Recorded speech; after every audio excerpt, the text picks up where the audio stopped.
मैं चित्रा। मेरी शादी को अभी 1 महीना ही हुआ था कि मैंने सुना कि मेरी सास गर्भवती है। मेरे पति रंजन ने मुझे यह खबर दी। जब उन्होंने यह कहा तो मैं उनके चेहरे पर गुस्सा और नफरत साफ साफ देख रही थी। मुझे यह बताकर वह बिस्तर पर बैठ गया। उनका गोरा चेहरा क्रोध से लाल हो गया, लेकिन मेरी समझ में नहीं आया कि इसमें नाराज़ होने की क्या बात है। लेकिन उसका स्तब्ध चेहरा देखकर मेरी कुछ कहने की हिम्मत नहीं हुई। मैं चुपचाप बिस्तर के किनारे खड़ी रही। थोड़ी देर बाद वही गुस्सा फिर से गूंज उठा। क्या उन्हें शर्म नाम की कोई चीज़ भी नहीं बची इस उम्र में? छी छी, मैं अपना चेहरा बाहर कैसे दिखाऊं? शर्म से मेरा पूरा शरीर कांप रहा है। रिश्तेदार पड़ोसी क्या कहेंगे और मेरे अपने दोस्तों और सहकर्मी भी क्या सोचेंगे? समाज में जो हमारी इज्जत है एक पल में ही नहीं, मैं और सोच नहीं पा रहा हूँ। लेकिन मैं समझ नहीं पा रही थी कि सास का गर्भवती होना समाज में हमारी इज्जत क्यों ख़त्म कर देगी। मेरा पति अभी 24 साल का है। उसके बाद मेरी एक ननद है, उसका नाम मैत्री है, वह 21 की है। सुना है मेरी सास की शादी बहुत कम उम्र में हो गई थी। उनका पहला बच्चा रंजन है। ऐसे भी सास की उम्र ज़्यादा नहीं है और दिखने में भी सुंदर है। गोरा रंग, कद भी ठीक ठाक और गोल सा चेहरा, इसलिए ही वह उम्र के हिसाब से छोटी दिखती हैं। मुझे समझ में नहीं आता मेरे पति किस बात को लेकर इतने नाराज़ हैं। मैं वास्तव में इस समय अपनी सास के साथ रहना चाहती हूँ। उन्हें अभी क्या खाने का जो जी कर रहा है पूछना चाहती हूँ। जब से मैं इस घर में शादी करके आई हूँ, सास ने मुझे अपनी माँ की तरह प्यार किया है। वह मेरी पसंद नापसंद का बहुत ख्याल रखी। सच कहूँ, इस 1 महीने में मुझे अपनी सास से बहुत प्यार हो गया है। मुझे रंजन की बातें सुनना अच्छा नहीं लग रहा था, इसलिए मैं चुपचाप खड़ी रही। आज शाम को मेरे ससुर ने हम सभी को ड्राइंग रूम में बुलाया है। रंजन, मैत्री और मुझे शायद सास की बात बताना चाहते हैं। ससुर ने जब भी रंजन को फ़ोन कर बुलाते थे तो रंजन कहीं भी हो जल्दबाजी में ससुर के सामने आ जाता था। दरअसल इस घर में सभी अपने पिता से थोड़ा डरते थे। पिता थोड़े डांट डपट कर बोलते हैं, लेकिन अंदर से बेहद नरम हैं। वे पास के एक स्कूल के प्रधानाध्यापक थे, भारी व्यक्तित्व वाला व्यक्ति।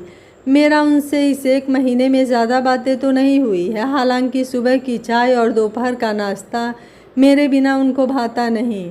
उन्होंने मुझे हमेशा बेटी कहकर बुलाया है। दूसरे दिन इतनी समय तक रंजन घर लौट आया करते थे, लेकिन आज शाम ढलने के बावजूद घर नहीं लौटा। मैं खुद ही खुद को दोषी महसूस कर रही थी। पिता माँ बात करने के लिए बैठे हों, लेकिन उनका बेटे का आता पता नहीं। रंजन रात करीब 8 बजे घर लौटा। कमरे में घुसने के बाद वह फ्रेश होने के लिए वॉशरूम चला गया। मुझे कुछ कहने का मौका ही नहीं मिल रहा था। दूसरा दिन होता तो मैं, सासू माँ और मैत्री साथ में अलग अलग नाश्ता बनाते थे, लेकिन रंजन के ऑफिस से लौटने के बाद हम सब ड्राइंग रूम में बैठकर बातें करने लगते थे। लेकिन आज सब कुछ बेकाबू होता नज़र आ रहा है। मैत्री ने दोपहर को खाना खाने के बाद अपने कमरे का दरवाज़ा भी बंद कर लिया और अभी तक नहीं खोला। मैं कह नहीं सकती कि भाई बहनों के साथ ऐसा क्या हुआ। आधे घंटे बाद रंजन फ्रेश होकर बाहर आया और उसने कहा, क्या हुआ, कुछ बोलोगी? तुम ऐसे क्यों खड़ी हो? मैंने धीरे से पूछा, पिताजी ने आपको बुलाया था, क्या आप भूल गए हैं? मेरी बात सुनकर रंजन का चेहरा गुस्से से लाल हो गया। उसने तमतमाते हुए कहा, मुझे उनकी बात सुनने की कोई इच्छा नहीं है और मैं तुमसे एक बात कह रहा हूँ। तुम मेरी पत्नी के रूप में इस घर में आई हो। मैं जो कहूँगा तुम वही करोगी। बहुत अधिक दिमाग चलाने की ज़रूरत नहीं है। Mind it.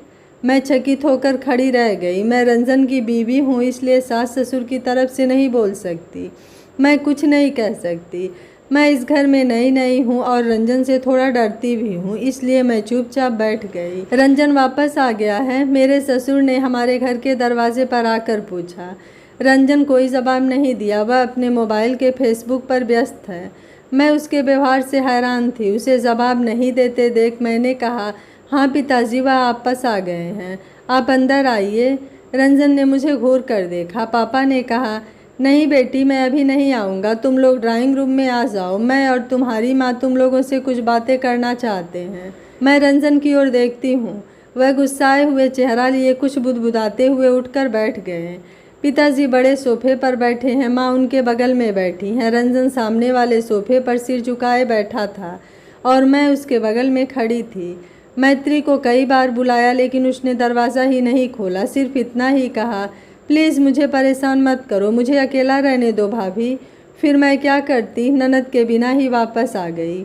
सासू माँ को देखकर मुझे बहुत तकलीफ़ हो रही थी। एक दिन में ही सुंदर चेहरा काला पड़ गया है। आंखों के नीचे गहरी काली स्याही, सूजी हुई आंखें, लगती है जैसे बहुत रोई हैं। सासू माँ आज पूरे दिन कमरे से बाहर नहीं निकली। मैं कई बार उनकी कमरे का आसपास से जानबूझकर गुजरी, मगर उनकी ओर से कोई प्रतिक्रिया नहीं मिली।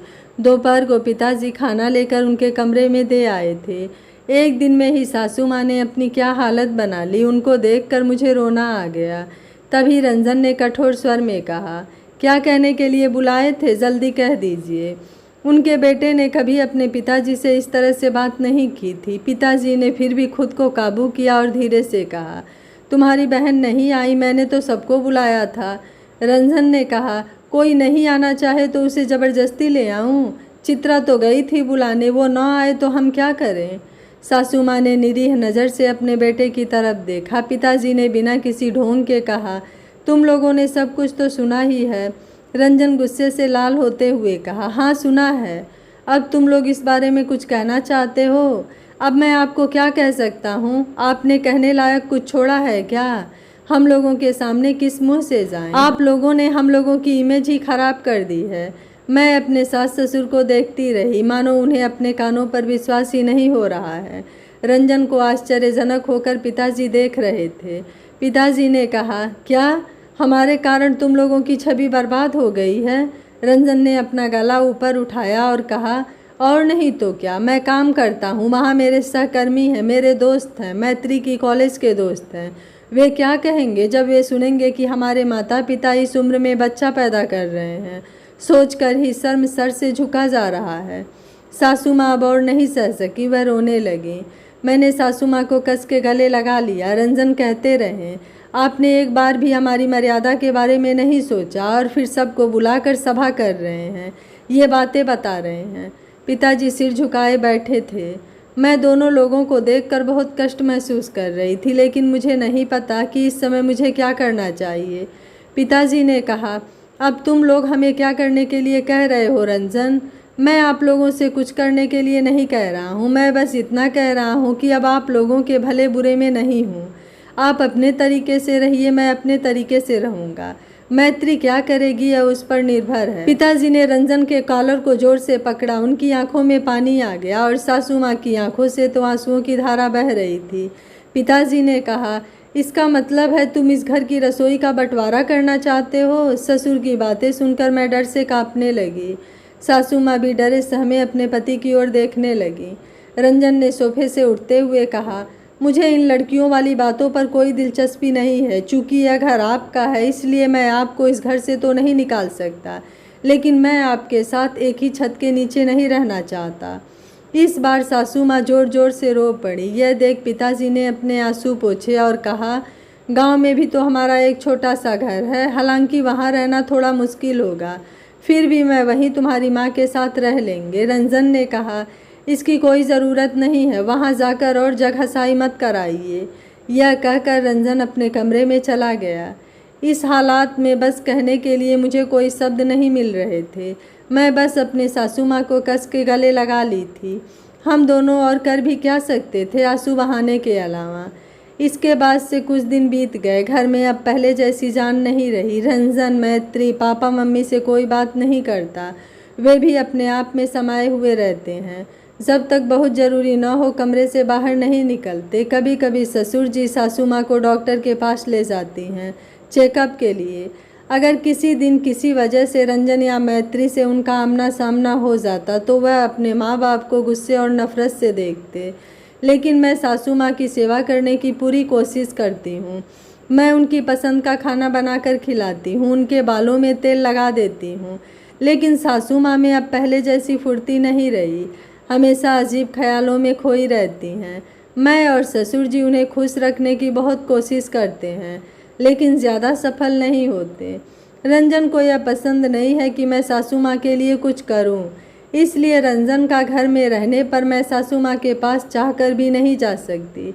इसी तरह हमारे दिन गुजरने लगे। लेकिन सासू माँ की जिस दिन 7 महीने की गर्भ पूरी हुई उस दिन अचानक सासू माँ की तबीयत बिगड़ने लगी। पैर में पानी जमा होने से पैर सूज गए थे, मुंह में कुछ भी नहीं ले पा रही थी, कुछ खाने से ही उल्टी हो जाती। शरीर इतनी कमज़ोर हो गई है कि ज़्यादा चल फिर नहीं सकती। ससुर को अपनी पत्नी की बहुत चिंता है, वह बिना थके पत्नी की सेवा करते हैं। पिताजी उनके पैर दबाते हैं, उन्हें अपने हाथों से खिलाते हैं और जब वह उल्टी करती हैं तो सब कुछ पिताजी ही साफ करते हैं। मैं इसे आश्चर्य से देखती हूँ। मुझे लगता है कि सच में अगर कोई अपनी पत्नी से प्यार करता है तो उसके लिए वह बहुत कुछ कर सकता है। लेकिन इतना सब होने के बाद भी न तो रंजन का दिल पसीजता नज़र आया और न ही मैत्री का। सास ससुर को इस हालत में देखकर मैं खुद को दोषी महसूस करती हूँ। इसी बीच एक दिन मेरी अपनी माँ ने मुझे फ़ोन किया। उन्होंने कहा, तुम कुछ दिनों के लिए हमारे यहाँ चली आओ। मैंने कहा, माँ तुम यह क्या कह रही हो? मैं उन्हें इस हालत में छोड़कर घर कैसे आ सकती हूँ? क्या तुम्हारा दिमाग खराब हो गई है चित्रा?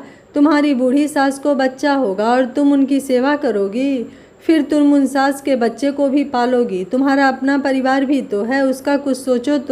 तुम्हारा अपना परिवार भी तो है, उसकी कुछ सोची हो। माँ की बातें सुनकर मैं हैरान रह गई। मैंने कहा, मेरी सास ससुर पति ननद ये सभी तो मेरा परिवार हैं।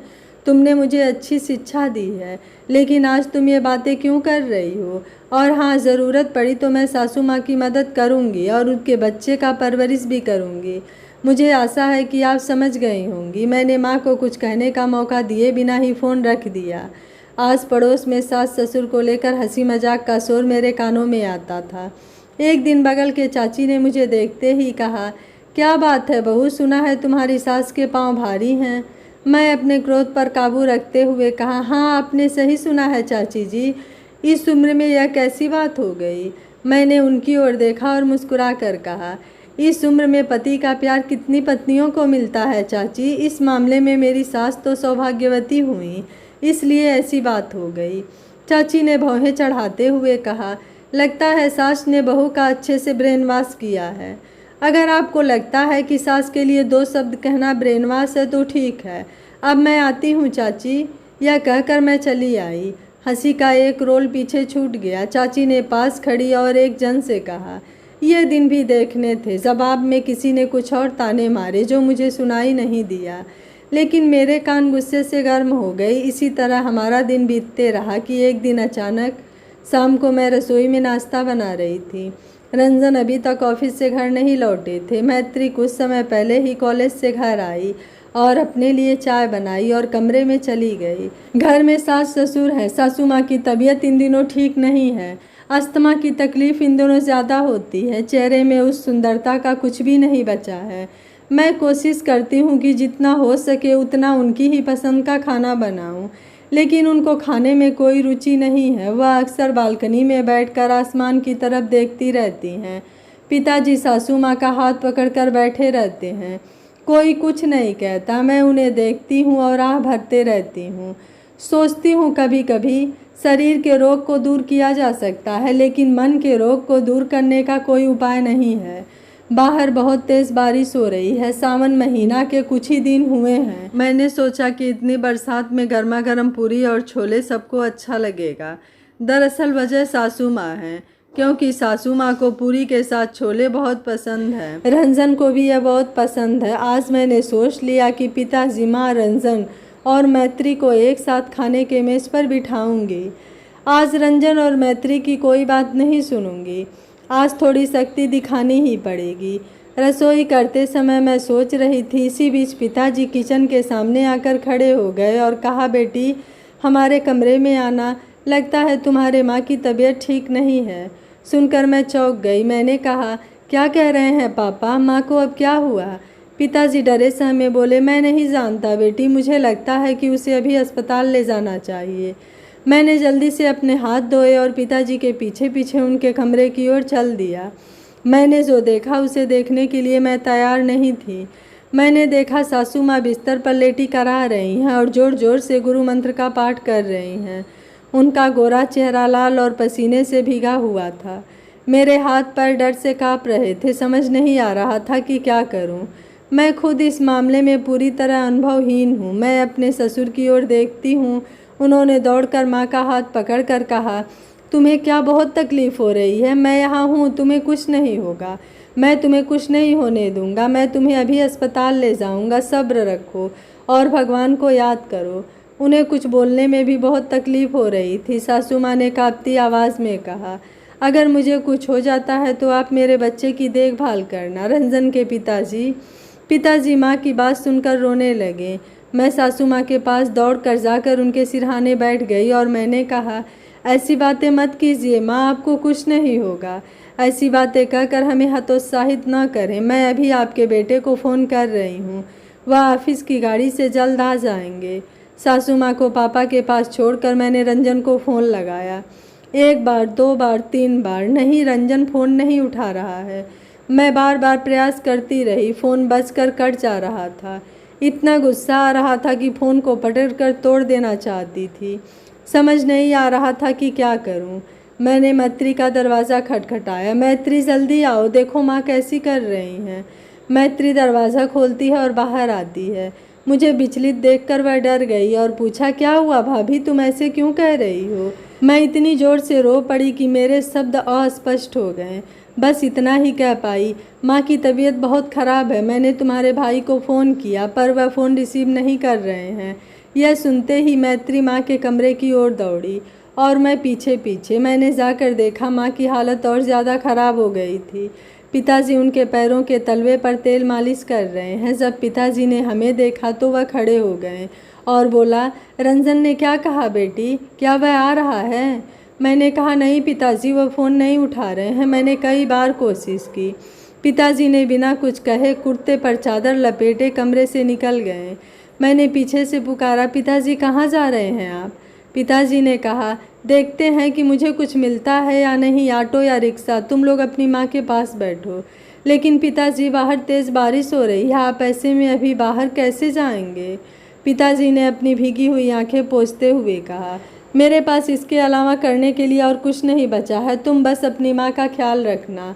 यह कहकर वह बाहर चले गए। मैं फिर सासू माँ के पास आ गई। मैंने जाकर देखा, सासू माँ ज़ोर ज़ोर से काँप रही थी और बगल में बैठी मैत्री रो रही थी। मैंने पहली बार मैत्री को अम्मा के लिए इस तरह रोते देखा है।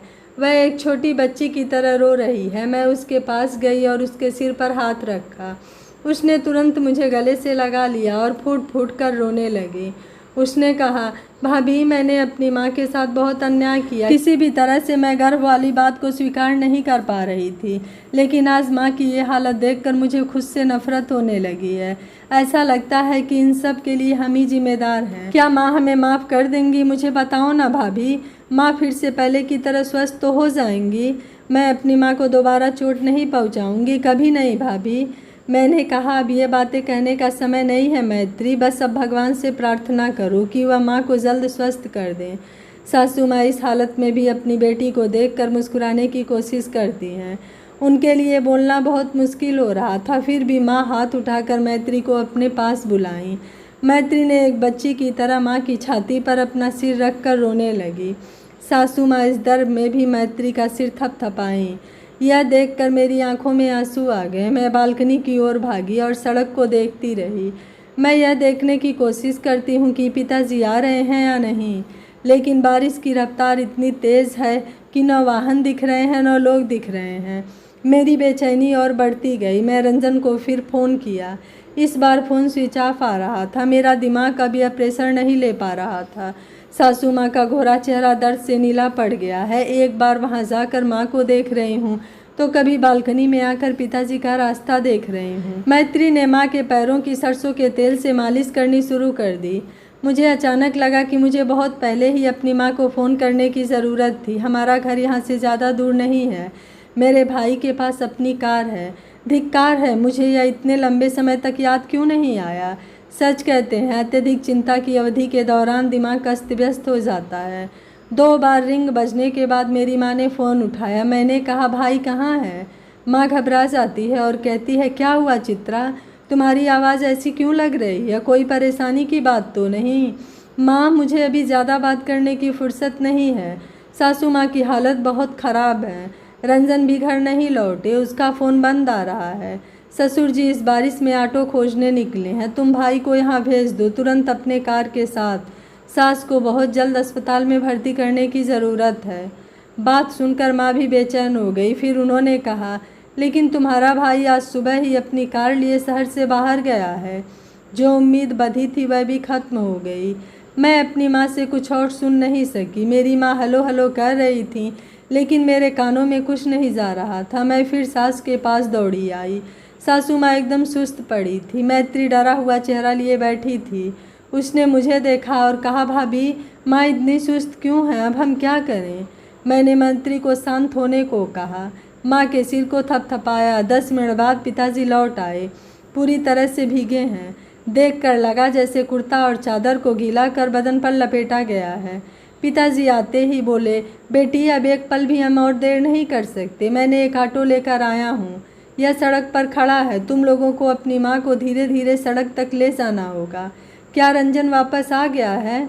मैंने अपना सिर नीचे किया और कहा, नहीं पिताजी, उनका फ़ोन बंद आ रहा है। पिताजी ने और कुछ नहीं कहा। उन्होंने सासू माँ को खुद ही उठा लिया और कहा, तुम लोग आना चाहो तो आओ, मैं इन्हें लेकर जा रहा हूँ।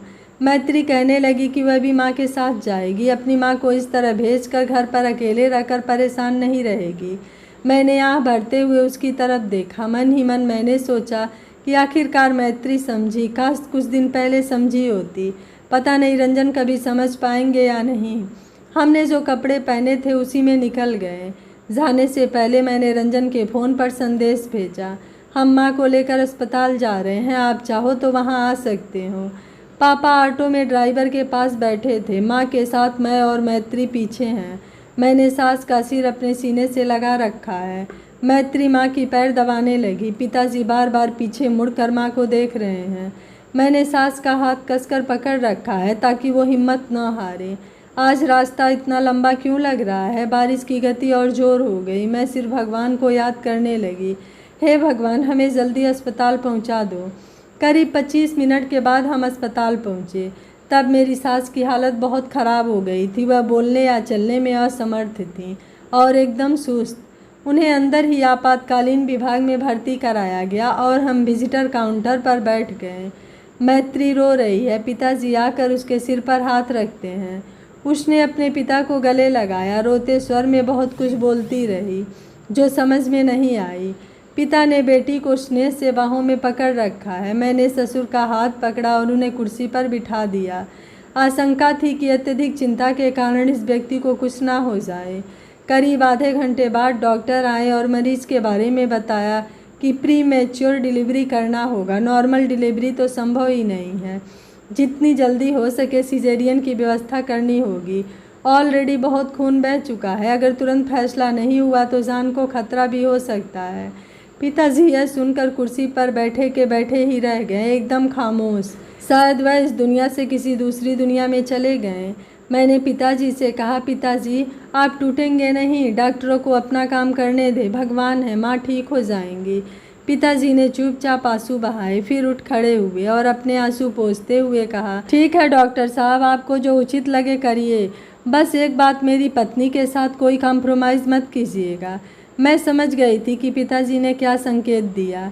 डॉक्टर ने कहा, देखिए, हम पूरी कोशिश करेंगे, बाकी सब ईश्वर के हाथ में है।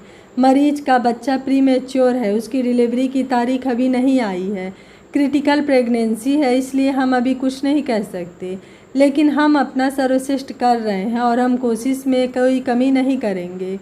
पापा सब कुछ चुपचाप सुनते रहे, लेकिन कुछ कहा नहीं। मैं और मेरे ससुर काउंटर पर गए और सारी औपचारिकताएं पूरी की। मेरे पास कुछ पैसे जमा थे जो मैं समझदारी से साथ लाई थी। वो पैसे भी अब काम आए। ससुर जी ने मेरे सिर पर हाथ रखकर कहा, मेरे पर तुम्हारा इतना कर्ज हो गया है कि मैं इसे कभी चुका नहीं सकता बेटी।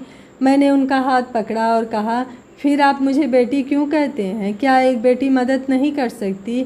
मुझे बस आप लोगों से एक ही चीज़ चाहिए, हमेशा आप दोनों का हाथ हमारे सिर पर रखिएगा, हमें कभी गलत मत समझिएगा।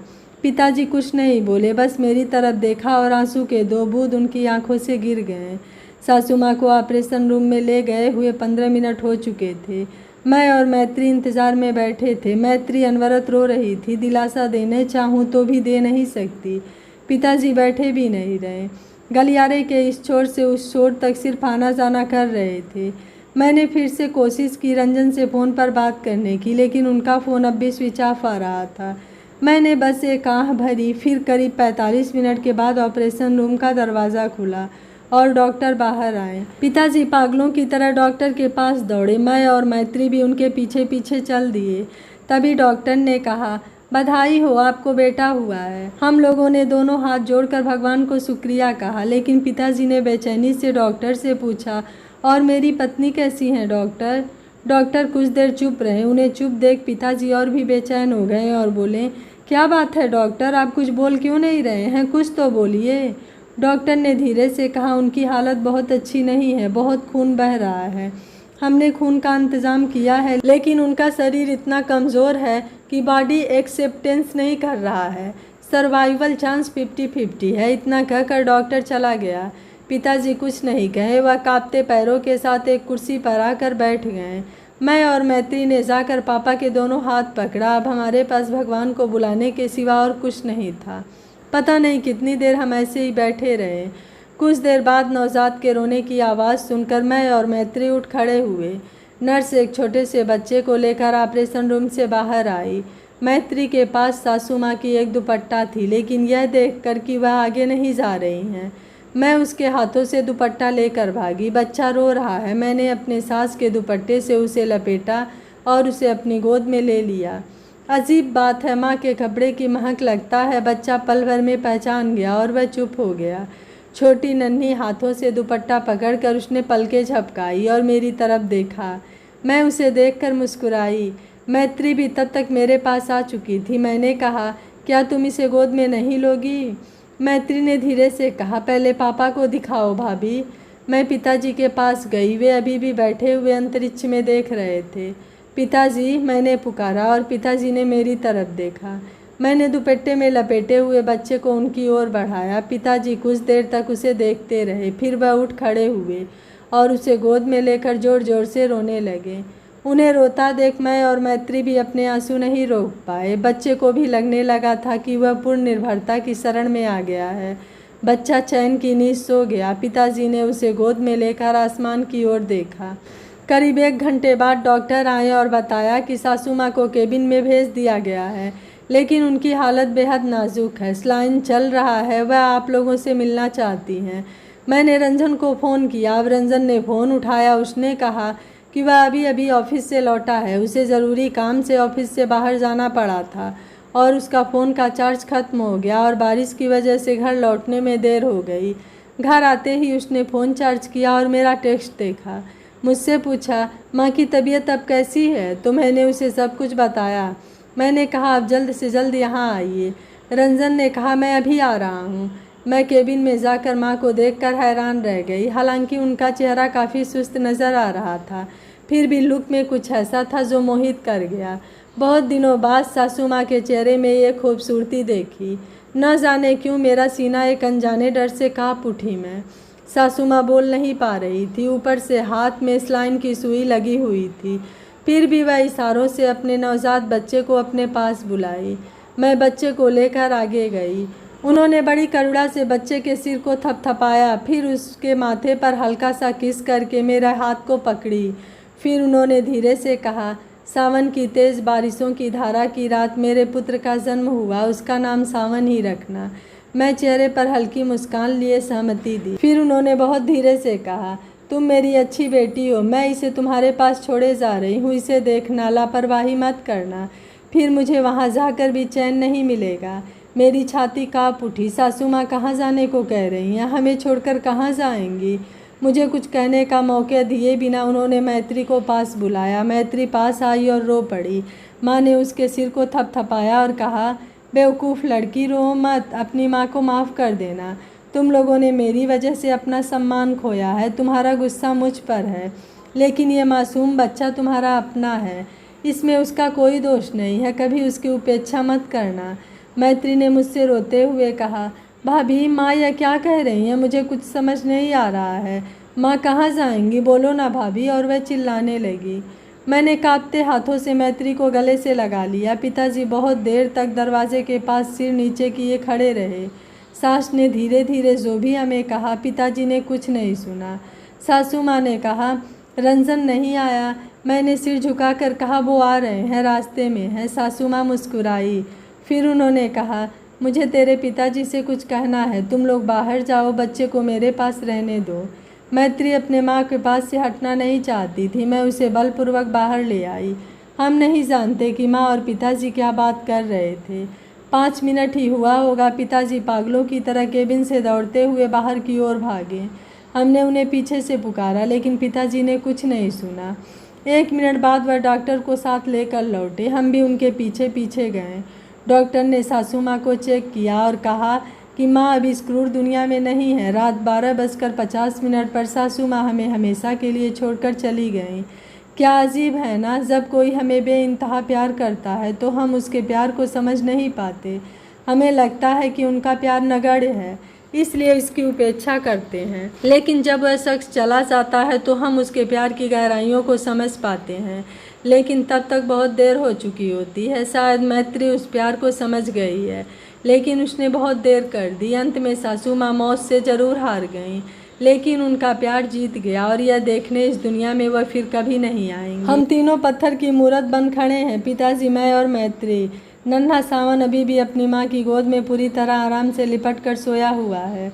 उस बच्चे का छोटे से दिमाग को अभी तक यह समझ नहीं आया है कि दुनिया में उसकी सबसे शांतिपूर्ण जगह हमेशा के लिए चली गई है। मुझे घटित यह सब कुछ कल्पना सा लगता है। ऐसा लगता है कि जल्द यह निराशा टूट जाएगी और सासू माँ को अपने नन्हे बच्चे को गोद में लेकर खुशी से मुस्कुराते हुए देखूंगी।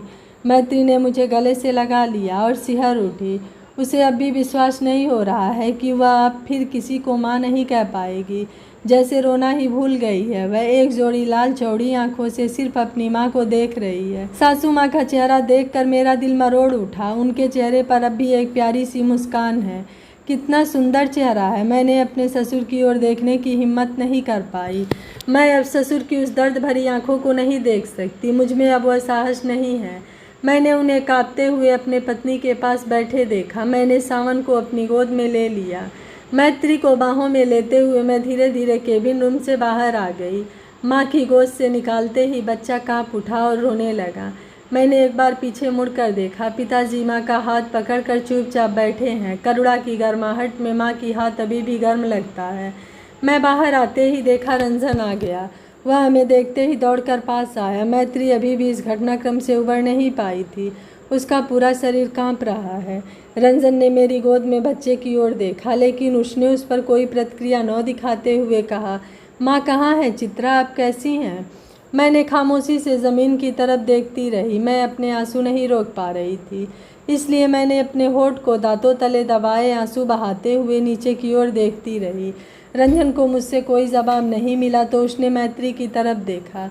मैत्री का रक्त रंजित चेहरा देखकर रंजन डर गया और जोर से चिल्लाया, क्या कोई मुझे बताएगा कि माँ आप कैसी हैं? क्या हुआ माँ को? अरे कुछ तो बोलो। रंजन की आवाज़ में रोने की आवाज़ आई। मैत्री से अब और रहा नहीं गया। वह अपने भाई के सीने से लिपटकर चीखने लगी। अपने आंसुओं के कारण वह कुछ बोल नहीं पाती। रंजन को कुछ समझ में आता है। अधीर रंजन अचानक शांत हो जाता है। कांपते हुए हाथों से उसने अपनी बहन को गले लगा लिया। मैत्री लगातार चीख चीख कर रो रो कर कहने लगी, भैया हमारा सर्वनाश हो गया है, सब कुछ खो गया। माँ अब नहीं रही भैया, हम सबको छोड़कर माँ बहुत दूर चली गई। मुझे नहीं पता कि मैत्री की आवाज़ में क्या था। 9 महीने से परिचित रंजन मुझे अजनबी लगने लगा, जिसे मैंने इन महीनों में कभी रोते नहीं देखा। वह छोटे बच्चे की तरह बिलखने लगा। वह केबिन रूम की ओर दौड़ता है। मैं भी उसके पीछे पीछे जाती हूँ। मैंने जाकर देखा कि पिताजी अभी भी माँ का हाथ पकड़े हुए हैं और उनकी ओर देख रहे हैं। उनकी आंखों में आंसू नहीं थे, लेकिन उनके चेहरे पर कुछ ऐसा था कि किसी भी पत्थर की आंखों में पानी आ जाए।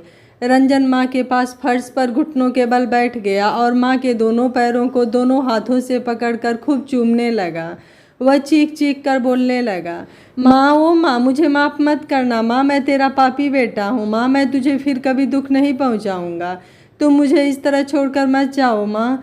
रंजन की आंखों से अश्रुधारा प्रवाहित होने लगी। मैं इसे देखती हूँ और रोती रहती हूँ, लेकिन पिताजी रंजन की ओर नहीं देखे। वह सिर्फ अपनी पत्नी का हाथ पकड़े बैठे थे। एक नज़र वह अपनी प्रेयसी पर एक आखिरी नज़र डालते हैं। वह अपनी पत्नी के चेहरे की मुस्कान से नज़रें नहीं हटा पा रहे हैं। तभी मैत्री आई और पीछे से अपने भाई को गले लगा लिया।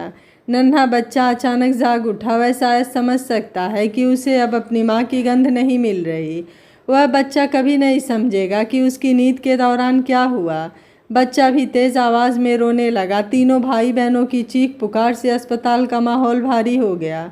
केवल पिताजी की आंख से आंसू नहीं बह रहे थे, वह पत्थर की तरह एक जगह बैठे खामोशी से बैठे थे। मैत्री अपने पिता से लिपट जाती है, लेकिन पिताजी उससे कुछ नहीं कहते। माँ हमें छोड़कर चली गई। देखते देखते 15 दिन बीत गए। इन 15 दिनों तक पिताजी ने हम में से किसी से बात नहीं की। अधिकतर समय पूजा पाठ में बैठे रहते थे या कभी बालकनी में बैठकर आसमान की तरफ देखते रहते थे। फर्क सिर्फ इतना है कि कुछ दिन पहले यहाँ अपनी प्रेयसी का हाथ थाम कर बैठते थे, अब अकेले बैठे हैं। कभी कभी जब आधी रात को उठती हूँ तो पिताजी के कमरे की बत्ती जलती हुई देखती हूँ। खिड़की से झांक कर देखती हूँ कि पिताजी खिड़की से आसमान को देखते हुए रो रहे हैं। इस घर में पहले जैसा जीवन नहीं है। माँ की सारी इस्तेमाल की सामानें पड़ी हैं, लेकिन जिसका है वह आदमी नहीं है। ये 15 दिन सावन हमेशा मेरे साथ ही है। मैत्री तब गोद में लेती है जब मैं खाना बनाती हूँ। रात में भी सावन मेरे पास ही रहता है। यूँ तो रंजन को अपनी माँ की मौत का बेहद दुख है, लेकिन इतने दिनों में उसने एक बार भी सावन की तरफ नज़र उठाकर भी नहीं देखा। सावन रात में मेरे साथ ही सोता है। मुझे यह देखकर आश्चर्य हुआ कि मेरे रात को सावन के कमरे में दाखिल होते ही रंजन अपना तकिया लेकर गेस्ट रूम में सोने चले जाते हैं। मैं इस बात से बहुत हैरान होती हूँ। ऐसा नहीं है कि रात में सावन ज़्यादा परेशान करता है, वह चुपचाप ही सोता है। रंजन अभी भी ऐसा क्यों कर रहे हैं? 15 दिन बीत गए हैं। माँ का सारा क्रियाकर्म हो जाने के बाद भी रंजन का व्यवहार कुछ समझ नहीं आ रहा था। मैंने फैसला किया कि रंजन से इस बारे में खुलकर बात करने की ज़रूरत है। सासू माँ के क्रियाकर्म में मेरा पूरा परिवार आया था। मैंने देखा कि मेरी माँ बहुत शांत थी और कुछ नहीं बोली। मैंने उसे सावन को दिखाया, उसमें भी उसने कोई प्रतिक्रिया नहीं दी। क्रियाकर्म समाप्त होने के बाद मैं सावन की अपनी गोद में सुलाने का प्रयास कर रही थी। इसी बीच मेरी माँ ने मुझे अलग से बुलाया। मैंने कहा, क्या बात है माँ, तुमने सबके बीच में मुझे अलग से क्यों बुलाया? माँ बहुत गुस्सा हुई और बोली, अरे चित्रा, क्या तुम कभी समझदार नहीं बनोगी? मैं काफ़ी हैरान थी। क्यों माँ, क्या हुआ? माँ का गुस्सा और बढ़ गया। क्या तुम नहीं जानती कि क्या हुआ? तुम्हारा अपना परिवार नहीं है? क्यों नहीं? बेशक है माँ। तो कब तक तुम दूसरों के बच्चों की परवरिश करोगी? मुझे अपने कानों पर विश्वास नहीं हुआ कि माँ क्या कह रही हैं। मेरे मुँह से एक शब्द तक नहीं निकला। माँ ने कहा, तुम्हारा अपना भविष्य है। कुछ दिनों के बाद तुम्हारा अपना बच्चा होगा और तुम हो कि सास के बच्चे का पालनहार बने बैठी हो। मैंने जोर से कहा, माँ, यहाँ हर कोई मेरा परिवार है। सावन भी मेरे परिवार का हिस्सा है। तो फिर रंजन अलग क्यों सोता है? मैं हैरान थी। माँ को कैसे पता चला कि रंजन अलग सोता है? देखो चित्रा, मैंने रंजन से बात की है। वह खुद नहीं चाहता कि तुम इस बच्चे को पालो। मैं आश्चर्य की सीमा तक पहुंच गई थी। मुझे लगा कि रंजन अपनी माँ की मौत से थोड़ा सुधर गया होगा, लेकिन नहीं, वह सुधरने वाला आदमी नहीं है। मेरी माँ को उसने सारी शिकायतें दर्ज करा दिया। मैं इस नन्हे नवजात को किसके पास रखूँ माँ? क्यों, तुम्हारे ससुर हैं, ननद है, वे रखेंगे। सारी जिम्मेदारी तुम्हारी है क्या? ससुर की उम्र हो गई है, इसके अलावा वह एक आदमी है। वह इतना छोटा बच्चा कैसे संभाल सकते हैं? और मैत्री, वह अभी भी सावन को स्वीकार नहीं कर सकी। ऐसा नहीं है कि वह उसे कभी कभी नहीं पकड़ती, लेकिन इतना भी नहीं कि वह उसे हमेशा संभालेगी। तो सारी जिम्मेदारी क्या तुम्हारी है? मुझे कुछ समझ में नहीं आती। यह सब तुम्हारे ससुर और ननद की चालाकी है। तुम भोली भाली हो, इसलिए तुम्हारे कंधों पर सब कुछ डाल दिया। सौभाग्य से रंजन ने आज मुझे सब कुछ बता दिया, नहीं तो मुझे तो पता ही नहीं चलता। मेरी माँ ने जो कहा उसे सुनकर मैं बहुत हैरान परेशान हुई।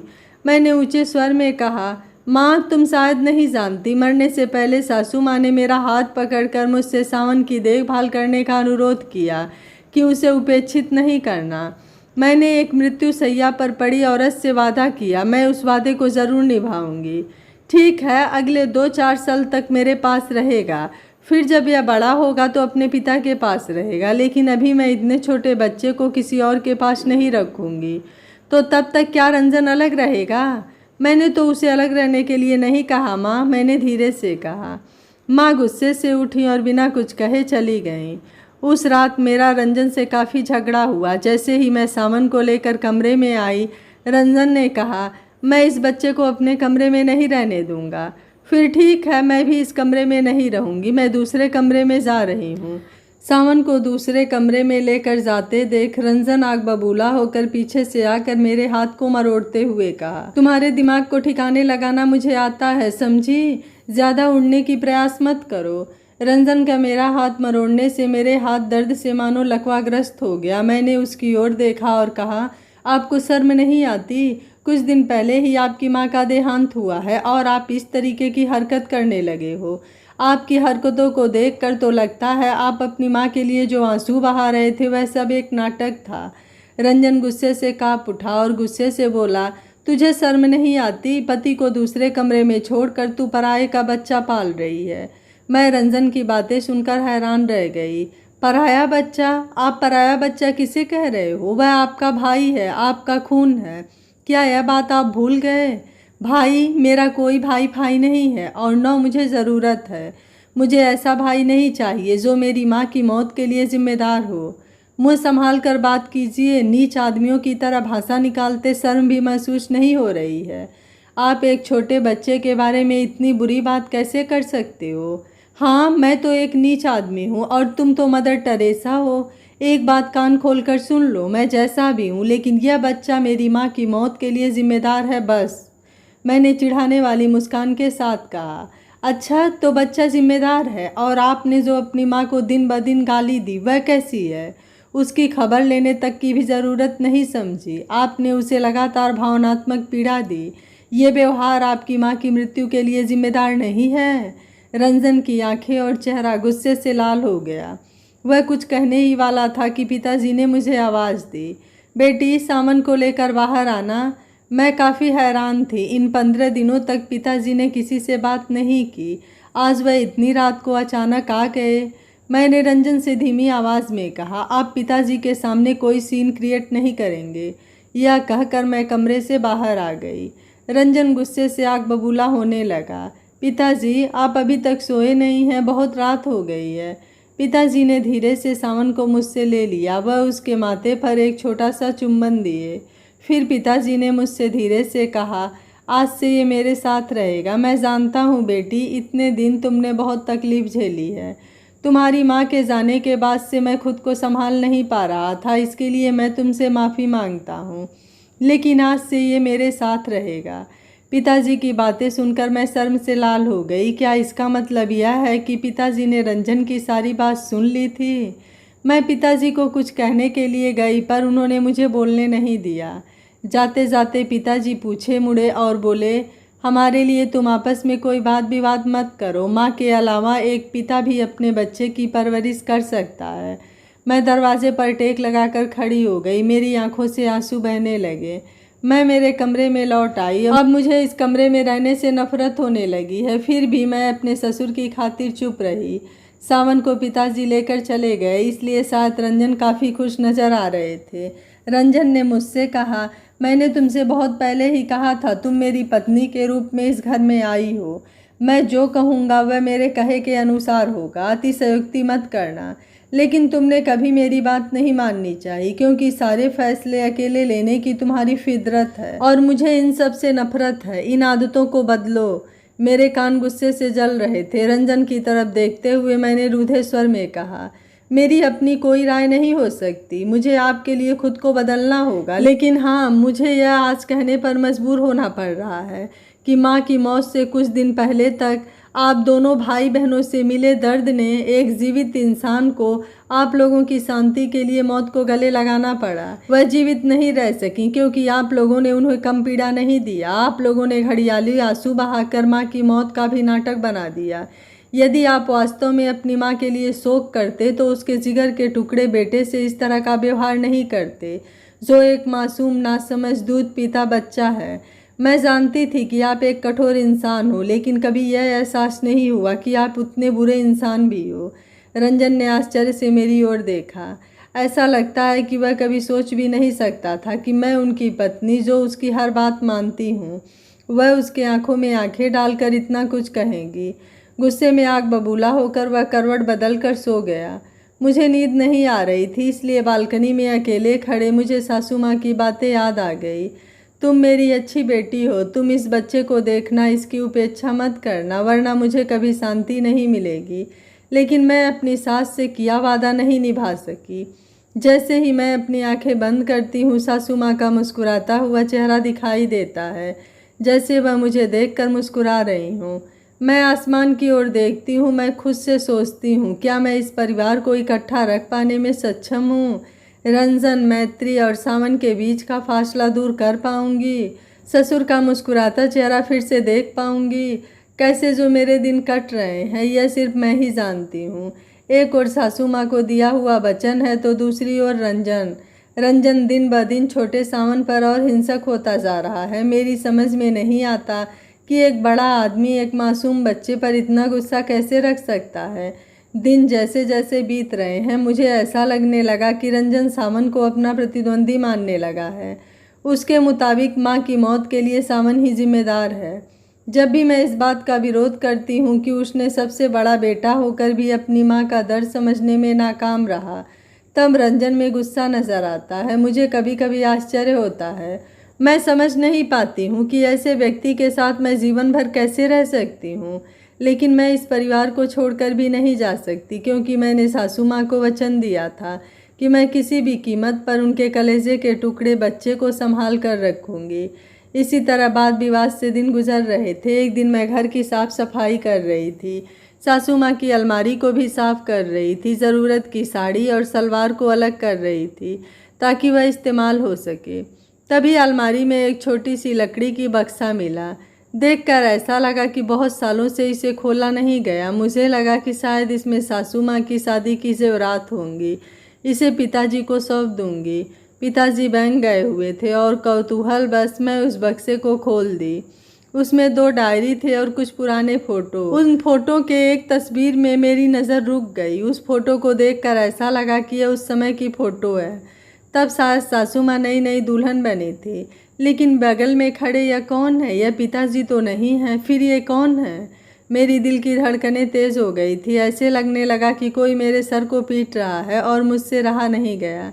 मैंने डायरी का पन्ना पलटा और धीरे धीरे मेरी आंखों के सामने अंधेरा छाने लगा।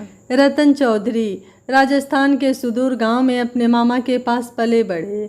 रतन के माता पिता का देहांत बचपन में ही हो गया था। रतन तब 5 वर्ष के थे जब उसके एक मामा ने रतन का जिम्मेदारी लिया था। मामा मामी दोनों ही अच्छे थे। रतन की परवरिश में कोई कमी नहीं की, लेकिन मामा मामी की एक कमी थी कि वह खुद निसंतान थे। रतन तब हाई स्कूल फाइनल की परीक्षा दे रहा था और तभी उसकी मामी स्वर्गवासी हो गई। रतन भी अपने मामी से बेहद प्रेम करते थे। रतन के लिए तो उसकी मामी ही माँ थी, क्योंकि 5 वर्ष की उम्र से उसकी मामी ही माँ बनकर रतन की परवरिश की थी। रतन को मामी की कमी खलने लगी। रतन स्नातक का अंतिम वर्ष की पढ़ाई की तैयारी कर रहे थे। उसी समय मामा ने दूसरी शादी कर ली। पहले कुछ महीना तो ठीक ठाक ही बीता, लेकिन उसके बाद नई मामी अपने स्वरूप में आई। आए दिन घर में झगड़ा झंझट होने लगी। उन झगड़ों का एक बहुत बड़ा कारण रतन ही था। नई मामी रतन को स्वीकार नहीं कर पाई। रतन इस बात को भली भांति समझता था, इसलिए वह अपने आँख कान बंद कर अपनी स्नातक की परीक्षा का इंतज़ार करने लगा, क्योंकि किशोरावस्था से वयस्क अवस्था में प्रवेश करते ही कुछ सामाजिक सत्य ज़रूर स्वीकार करने चाहिए, जिसमें से एक ये है, अगर आप 4 पैसे ठीक से नहीं कमाते हैं तो कहीं भी किसी से इज्जत की उम्मीद नहीं करनी चाहिए, क्योंकि मिलेगी नहीं। यहाँ तक कि आपके घर वाले हो या बाहर वाले, सब मुँह फेर लेंगे। सन 1979 में रतन ने स्नातक उत्तीर्ण होने के बाद मामा से अनुमति लेकर रोजगार की तलाश में दिल्ली की ओर प्रस्थान किया। मामा चाहकर भी उसे नहीं रोक सकते थे, इसलिए मामा आशीर्वाद के साथ छुपा कर रतन के हाथ में 500 रुपये दिए। रतन दिल्ली में चले आए और संयोग बस उन्हें एक स्कूल में काम मिल गया। 1980 में रतन का मामा गुजर गए। रतन जानता था कि मामा निसंतान है, इसलिए उनका अंतिम संस्कार करने गांव आया। लेकिन रतन के वहां पहुंचने से पहले ही मामी ने मामा का देह संस्कार कर दिए।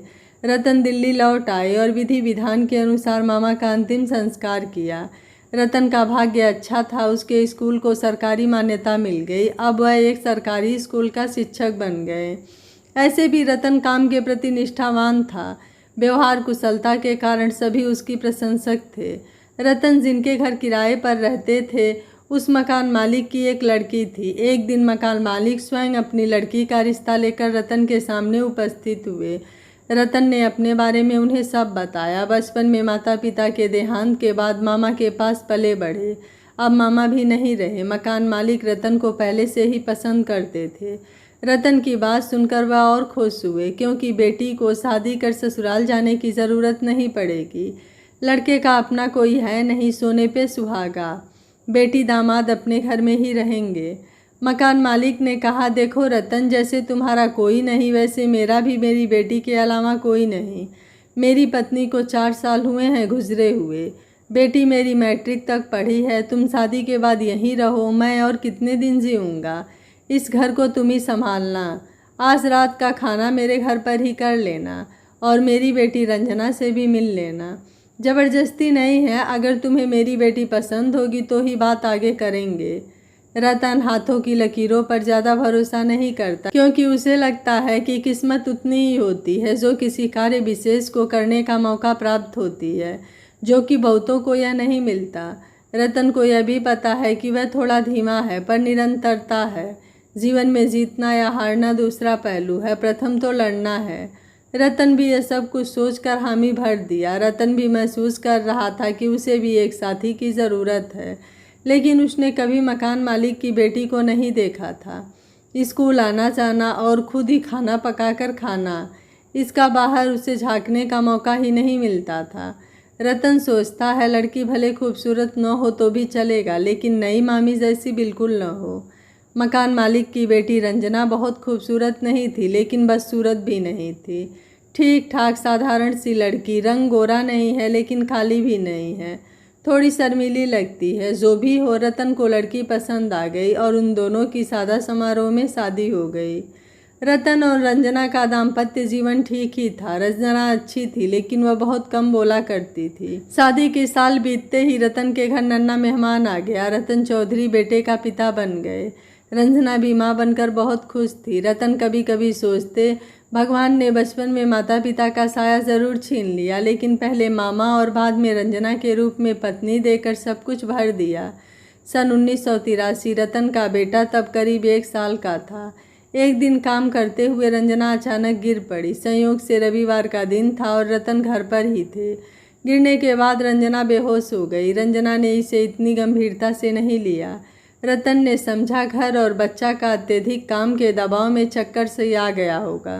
रतन ने उसके चेहरे और सर पर पानी छिड़का, लेकिन 15 मिनट तक जब उसे होश नहीं आया तो तुरंत ही उसे अस्पताल ले जाया गया। डॉक्टरों का एक दल जो उसका चेकअप किया और कहा कि मरीज कोमा में चली गई है। एक पल में रतन के ऊपर मानो आसमान टूट पड़ा। 4 दिन तक रंजना कोमा में रही। फिर एक दिन रतन को डॉक्टर ने बुलाया और कहा, आपके पत्नी का तत्काल ऑपरेशन करना होगा और इसमें करीब 2 लाख रुपए का खर्च होगा। इस ऑपरेशन से शायद वह बच जाएं, लेकिन उनको दोनों पैर नहीं रहेंगे। 1983 में 2 लाख रुपए के वैल्यू से शायद कोई अनजान नहीं होगा। उस समय 2 लाख रुपए बहुत बड़ी रकम होती थी। रतन डॉक्टर के जवाब में क्या कहेगा, ऊपर से दोनों पैर भी नहीं रहेगा। रतन ने रंजना के पिता से बात किया और कहा, मैं बमुश्किल 50,000 का बंदोबस्त कर सकता हूँ, लेकिन बाकी के रकम कैसे इंतज़ाम करूँ। रंजना के पिता ने कहा कि ऑपरेशन के लिए डॉक्टर को हाँ कह दो। मेरे गांव में कुछ पुश्तैनी ज़मीन है, उसे मैं बेच दूंगा। पैसों का इंतज़ाम हो जाएगा, तुम चिंता मत करो।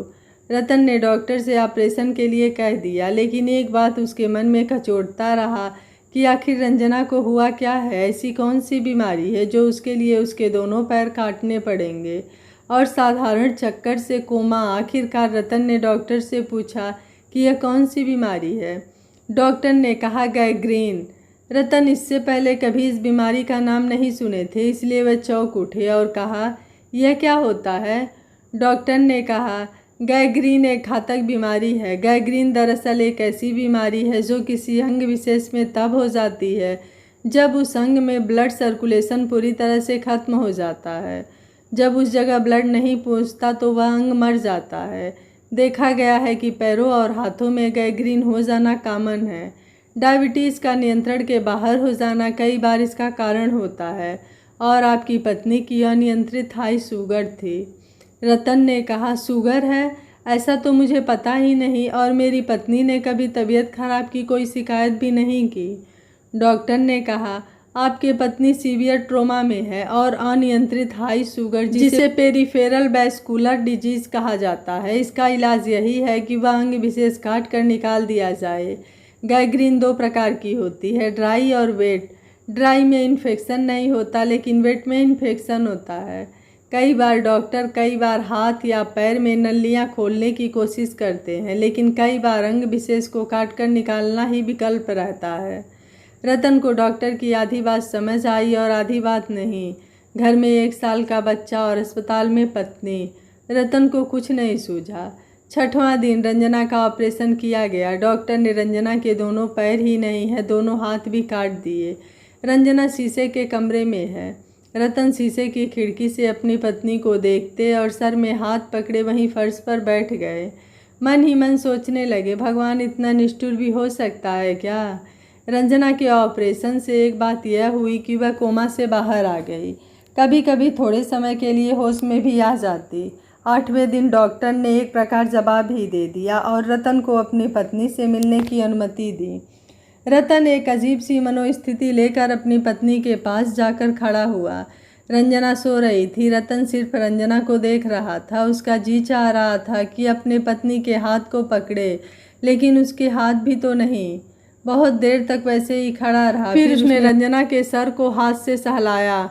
पता नहीं कौन सा जादू था रतन की हाथों में कि रंजना की आंखें खुली और रतन की ओर देखा। कुछ बोल तो नहीं पाई लेकिन उसकी आंखों की भाषा जो रतन ने समझी वह थी जैसे रंजना ने उससे माफ़ी मांगी। लेकिन क्यों? रंजना के जाने के बाद रतन ने एक आया रखा ताकि जब तक वह स्कूल में रहे आया रतन का बेटा और ससुर का घर में ख्याल रखे। देखते देखते 1 साल बीत गया। रतन का बेटा 2 साल का हो गया। रतन के विपरीत एक और कहानी उसके साथ साथ चल रही थी। सन 1980 में जब पंजाब में उग्र पंथ चरम पर था, कई लोग अपने राज्य से पलायन कर रहे थे। उसी समय एक सिख परिवार पंजाब से पलायन कर दिल्ली की ओर रुख किया। वो लोग दिल्ली में आ बसे। उनके परिवार में माता पिता, उनके 2 संतान, एक बेटे और एक बेटी। बेटे की करीब उम्र 23 साल और बेटी की उम्र करीब 19 साल। बेटी नवजोत कौर देखने में बहुत खूबसूरत थी। दिल्ली में आकर बेटी ने कॉलेज में दाखिला लिया। बेटे एक कार कंपनी में मैकेनिक का काम में लग गए। सन 1984 में 23 साल की उम्र में नवजोत की शादी दिल्ली निवासी हरजिंदर सिंह से हो गई। हरजिंदर एक व्यवसायी थे और मोहल्ले में दबदबा भी था क्योंकि वह उस समय सत्तारूढ़ दल का कार्य करते थे। इन दोनों युगल का भी दिन अच्छा चल रहा था। अक्टूबर का महीना था जब नवजोत को पता चला कि वह 3 महीने की गर्भ से है। फिर क्या था, परिवारों में खुशी की लहर दौड़ गई। लेकिन उसी दिन इस देश में एक बहुत दुखद घटना घट गई। सन 31 अक्टूबर 1984 को तत्कालीन प्रधानमंत्री इंदिरा गांधी की हत्या उन्हीं के अंगरक्षकों द्वारा कर दी गई। अगले ही दिन 1 नवंबर 1984 को नवजोत गर्भ से है सुनकर उसके माता पिता और भाई नवजोत से मिलने ससुराल आए थे। हरजिंदर का भी चाचा और मौसा सपरिवार आए थे। क्योंकि हरजिंदर उसी दल के कार्यकर्ता थे इसलिए वह घर में खुशी मनाने के पक्ष में नहीं थे।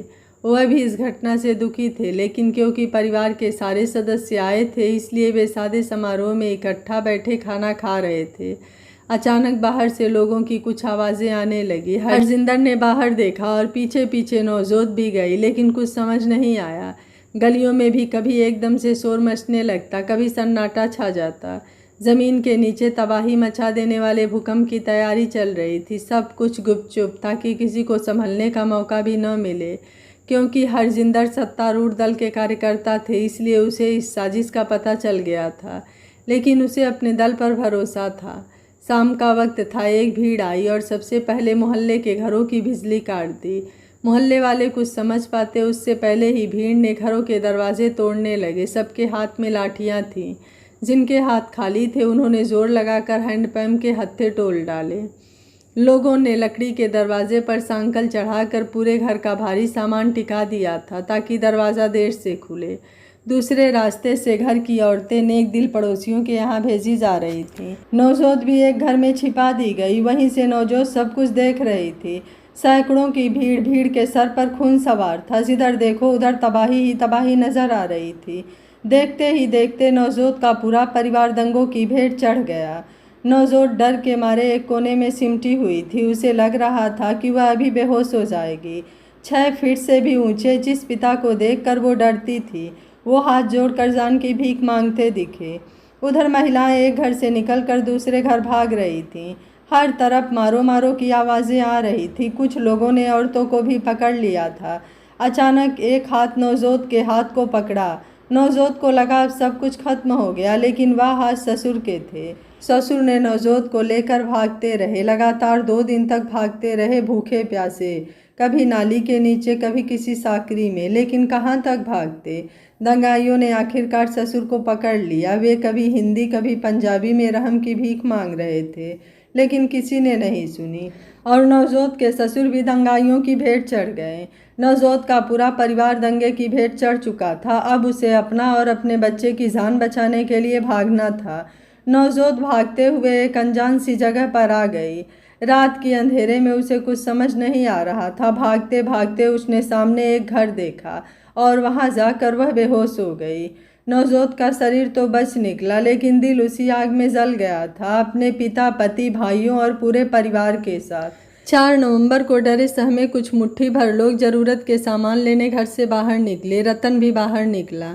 उसका स्कूल पास में ही था। सोचा कहीं स्कूल तो क्षतिग्रस्त नहीं हुआ, इसलिए स्कूल का मुआयना करने चला गया। स्कूल के एक कमरे में बेहोशी की हालत में पड़े एक छत बिछत औरत को देखा। पहले तो रतन ने सोचा कि शायद औरत मरी पड़ी है, लेकिन हिम्मत बांध कर सामने गया तो देखा औरत की सांस चल रही थी। उसने तुरंत ही पुलिस को खबर दी। आनन फानन में पुलिस आई और उसे अस्पताल में ले जाया गया। 2 दिन बाद पुलिस ने रतन को बुलाया और उस औरत के बारे में बताया कि औरत गर्भवती और गहरी सदमे में है, कुछ बोल नहीं पा रही है। पुलिस अफसर अच्छे आदमी थे। उन्होंने कहा, अगर आप शादीशुदा हैं तो कुछ दिनों के लिए इन्हें अपने परिवार में ले जाइए, इससे वह शायद जल्द सदमे से बाहर आ जाएंगी। हम भी पता कर रहे हैं, लेकिन जब तक वह बोल नहीं पाएंगी तब तक उनका पता ढूंढना आसान नहीं हो पाएगा। शहर की हालत तो आप देख ही रहे हैं, औरत गर्भवती है। इस हालत में अगर इसे शरणार्थी शिविरों में भेजें तो इसके लिए वहाँ रहना बहुत मुश्किल होगा। रतन शादीशुदा तो है, मगर उसकी पत्नी नहीं है। पुलिस अफसर शायद ये नहीं जानते थे। घर में ससुर और बच्चा है, उन्हीं का देखभाल ठीक से नहीं कर पाते। ऊपर से ऐसी बीमार औरत को घर ले जाना मुसीबत का कारण बन सकता है। इसलिए रतन ने सारी बातें खोलकर पुलिस को बताया। पुलिस भी और ज़बरदस्ती नहीं किया। उसके बाद 2 दिन वह औरत अस्पताल में रही। लगातार 2 दिनों तक रतन भी अस्पताल में जाकर उसकी खबर लेते रहे। बाद में जब उसे शरणार्थी शिविर में भेजा गया, वहाँ भी रतन जाते थे। 3 महीने बाद नवजोत उस सदमे से धीरे धीरे बाहर आने लगी थी। लेकिन इस शरणार्थी शिविर का जो हाल है, टूटी बिखरी झोपड़ियाँ, टेंट में जीवन को ढकती छुपाती गंदगी और बेबसी के अंधकार में बसी इनकी अस्थियाँ, बस्तियाँ यहाँ पल पल रही नई पीढ़ियों के अंधेरे भविष्य की बुनियाद पर जैसे तैसे वक्त काट रही हैं। नवजोत को देखकर रतन को बुरा लगता है, लेकिन एक पराया औरत को कैसे अपने घर ले जाए। एक दिन रतन के बेटे को अचानक से बुखार हो गया था, इसलिए वह नवजोत से 4 दिन मिलने नहीं जा पाया। 4 दिन बाद जब वह नवजोत से मिलने शरणार्थी शिविर में गया, नवजोत उसे देखकर भागते हुए आई और रतन को पकड़कर चीख चीख कर रोने लगी और उसके साथ गुजरी दंगे की कहानी कहने लगी।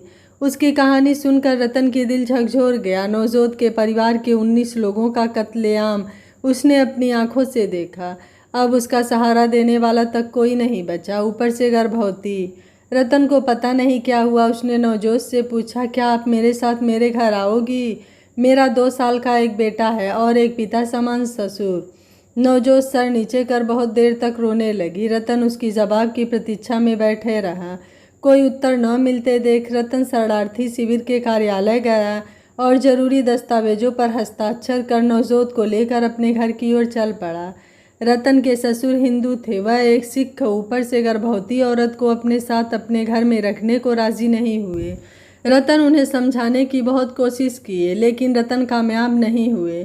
रतन ने कुछ दिनों की उनसे मोहल्लत मांगी और महीने भर बाद अपना तबादला लेकर नवजोत और अपने बेटे को लेकर उत्तर प्रदेश में आ गए।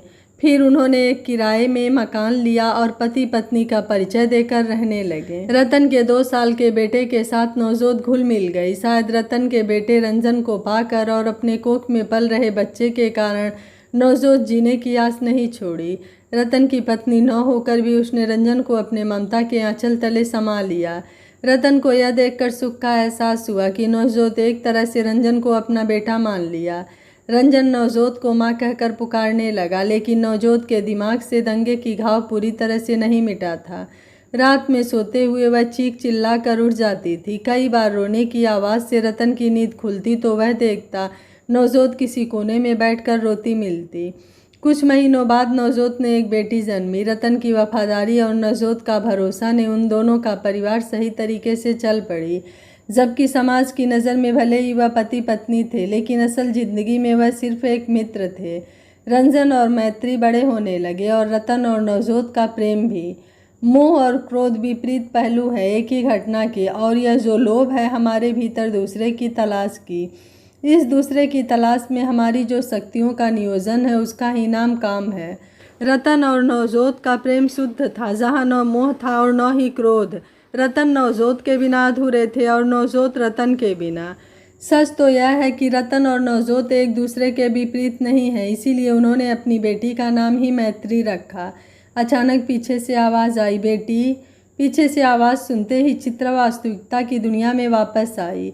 पीछे ससुर को देखकर चौंक उठी। हड़बड़ाकर अलमारी के सामने से उठ खड़ी हुई। हाथ में पकड़ी डायरी से फोटो ज़मीन पर गिर गए। ससुर की नज़र उस पर पड़ते ही वह सहम उठे और उन्होंने सर नीचे कर बिस्तर पर जा बैठे। रंजन ऑफिस गया है और मैत्री कॉलेज। सावन सोया हुआ है। साफ सफाई के चक्कर में चित्रा घर का प्रमुख दरवाज़ा बंद करना भूल गई थी। अगर दरवाजे बंद करती तो आज ससुर के सामने यह चीज़ें नहीं होती। चित्रा ने धीरे स्वर में कहा, पिताजी यकीन। चित्रा की बात पूरी होने से पहले ही उसके ससुर ने कहा, यह ठीक नहीं हुआ बेटी। चित्रा ने चेहरे पर दोष के भाव लिए खड़ी थी। कुछ देर की खामोशी के बाद उसके ससुर ने कहा, 3 बातें सबसे कठिन होती है बेटी। पहली, रहस्य को गुप्त रखना। दूसरी, अपमान को भूलना। और तीसरी, समय का सदुपयोग करना। हमारी असफलता और सांसारिक झंझटों का मूल कारण भी विश्वास का संकट, मान का संकट और समय का संकट ही है। अगर हम इन 3 कठिनाइयों पर विजय प्राप्त कर ले तो अधिकतर संकट स्वयं ही समाप्त हो जाते हैं। लेकिन रहस्य आज जाहिर हो गया, जिसे इतने लंबे समय से कामयाबी के साथ छुपा कर रखा गया था। कुछ देर की खामोशी के बाद चित्रा के ससुर ने कहा, मैं जानती हूँ तुम वादा खिलाफ़ी नहीं करोगी। क्या मैं तुमसे कुछ मांगूँ? हाँ पिताजी, जरूर, चित्रा ने कहा। इस रहस्य को छुपा कर ही रखना बेटी। इस परिवार की भलाई इसी में है। रंजन मैत्री के साथ साथ सावन की ज़िंदगी भी नहीं तो बर्बाद हो जाएगी। परिस्थिति जैसी भी हो, इस रहस्य से पर्दा नहीं उठना चाहिए। समझना और स्वीकार करना 2 अलग बातें हैं। लोग स्वीकार करने को समझौता मान लेते हैं। तुम क्या समझी और कितनी स्वीकार्य है मैं नहीं जानता। मैं तुमसे अनुरोध ही कर सकता हूँ। गलत हूँ तो क्षमा मांगता हूँ। चित्रा के ससुर ने एक तरह से हाथ जोड़कर चित्रा से विनती की।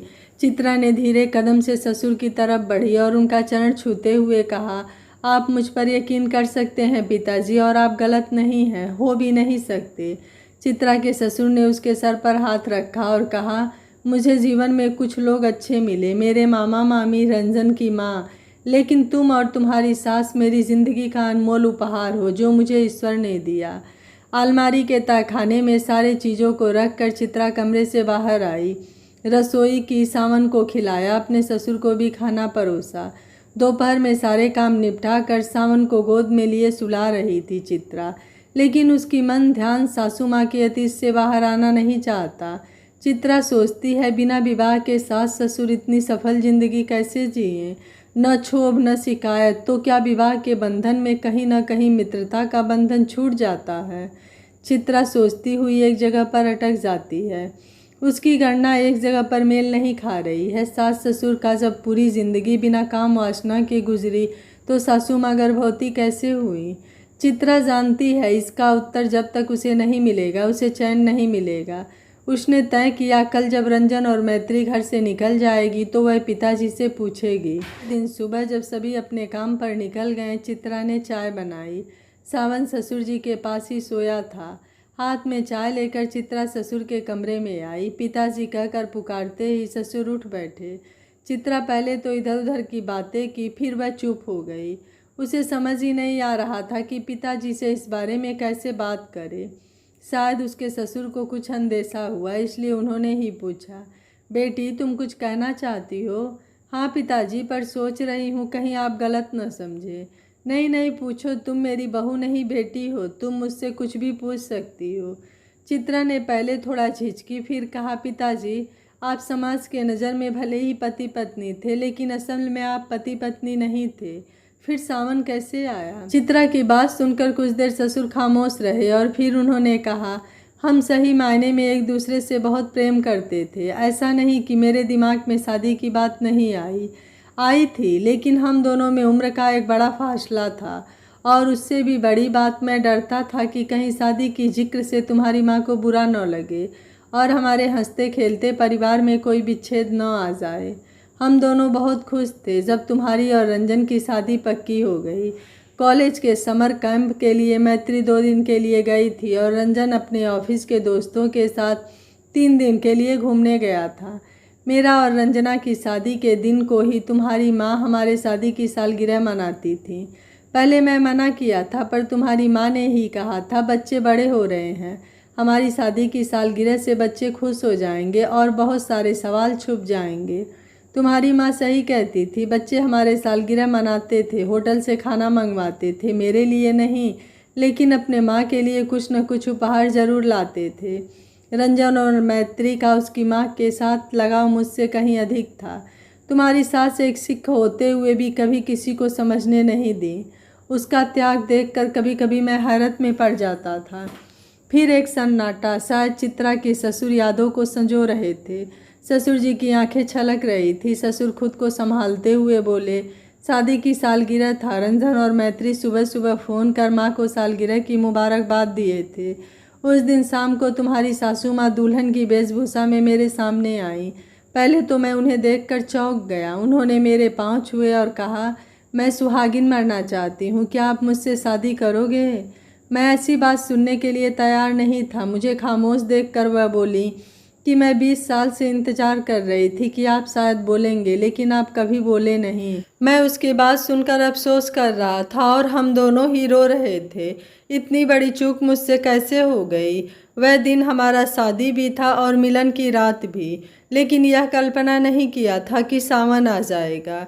जानती हो बेटी, तुम्हारी माँ ने मुझे सिखा गई कि पुरुष स्वयं में जीता है, स्त्री सदा दूसरे में जीती है।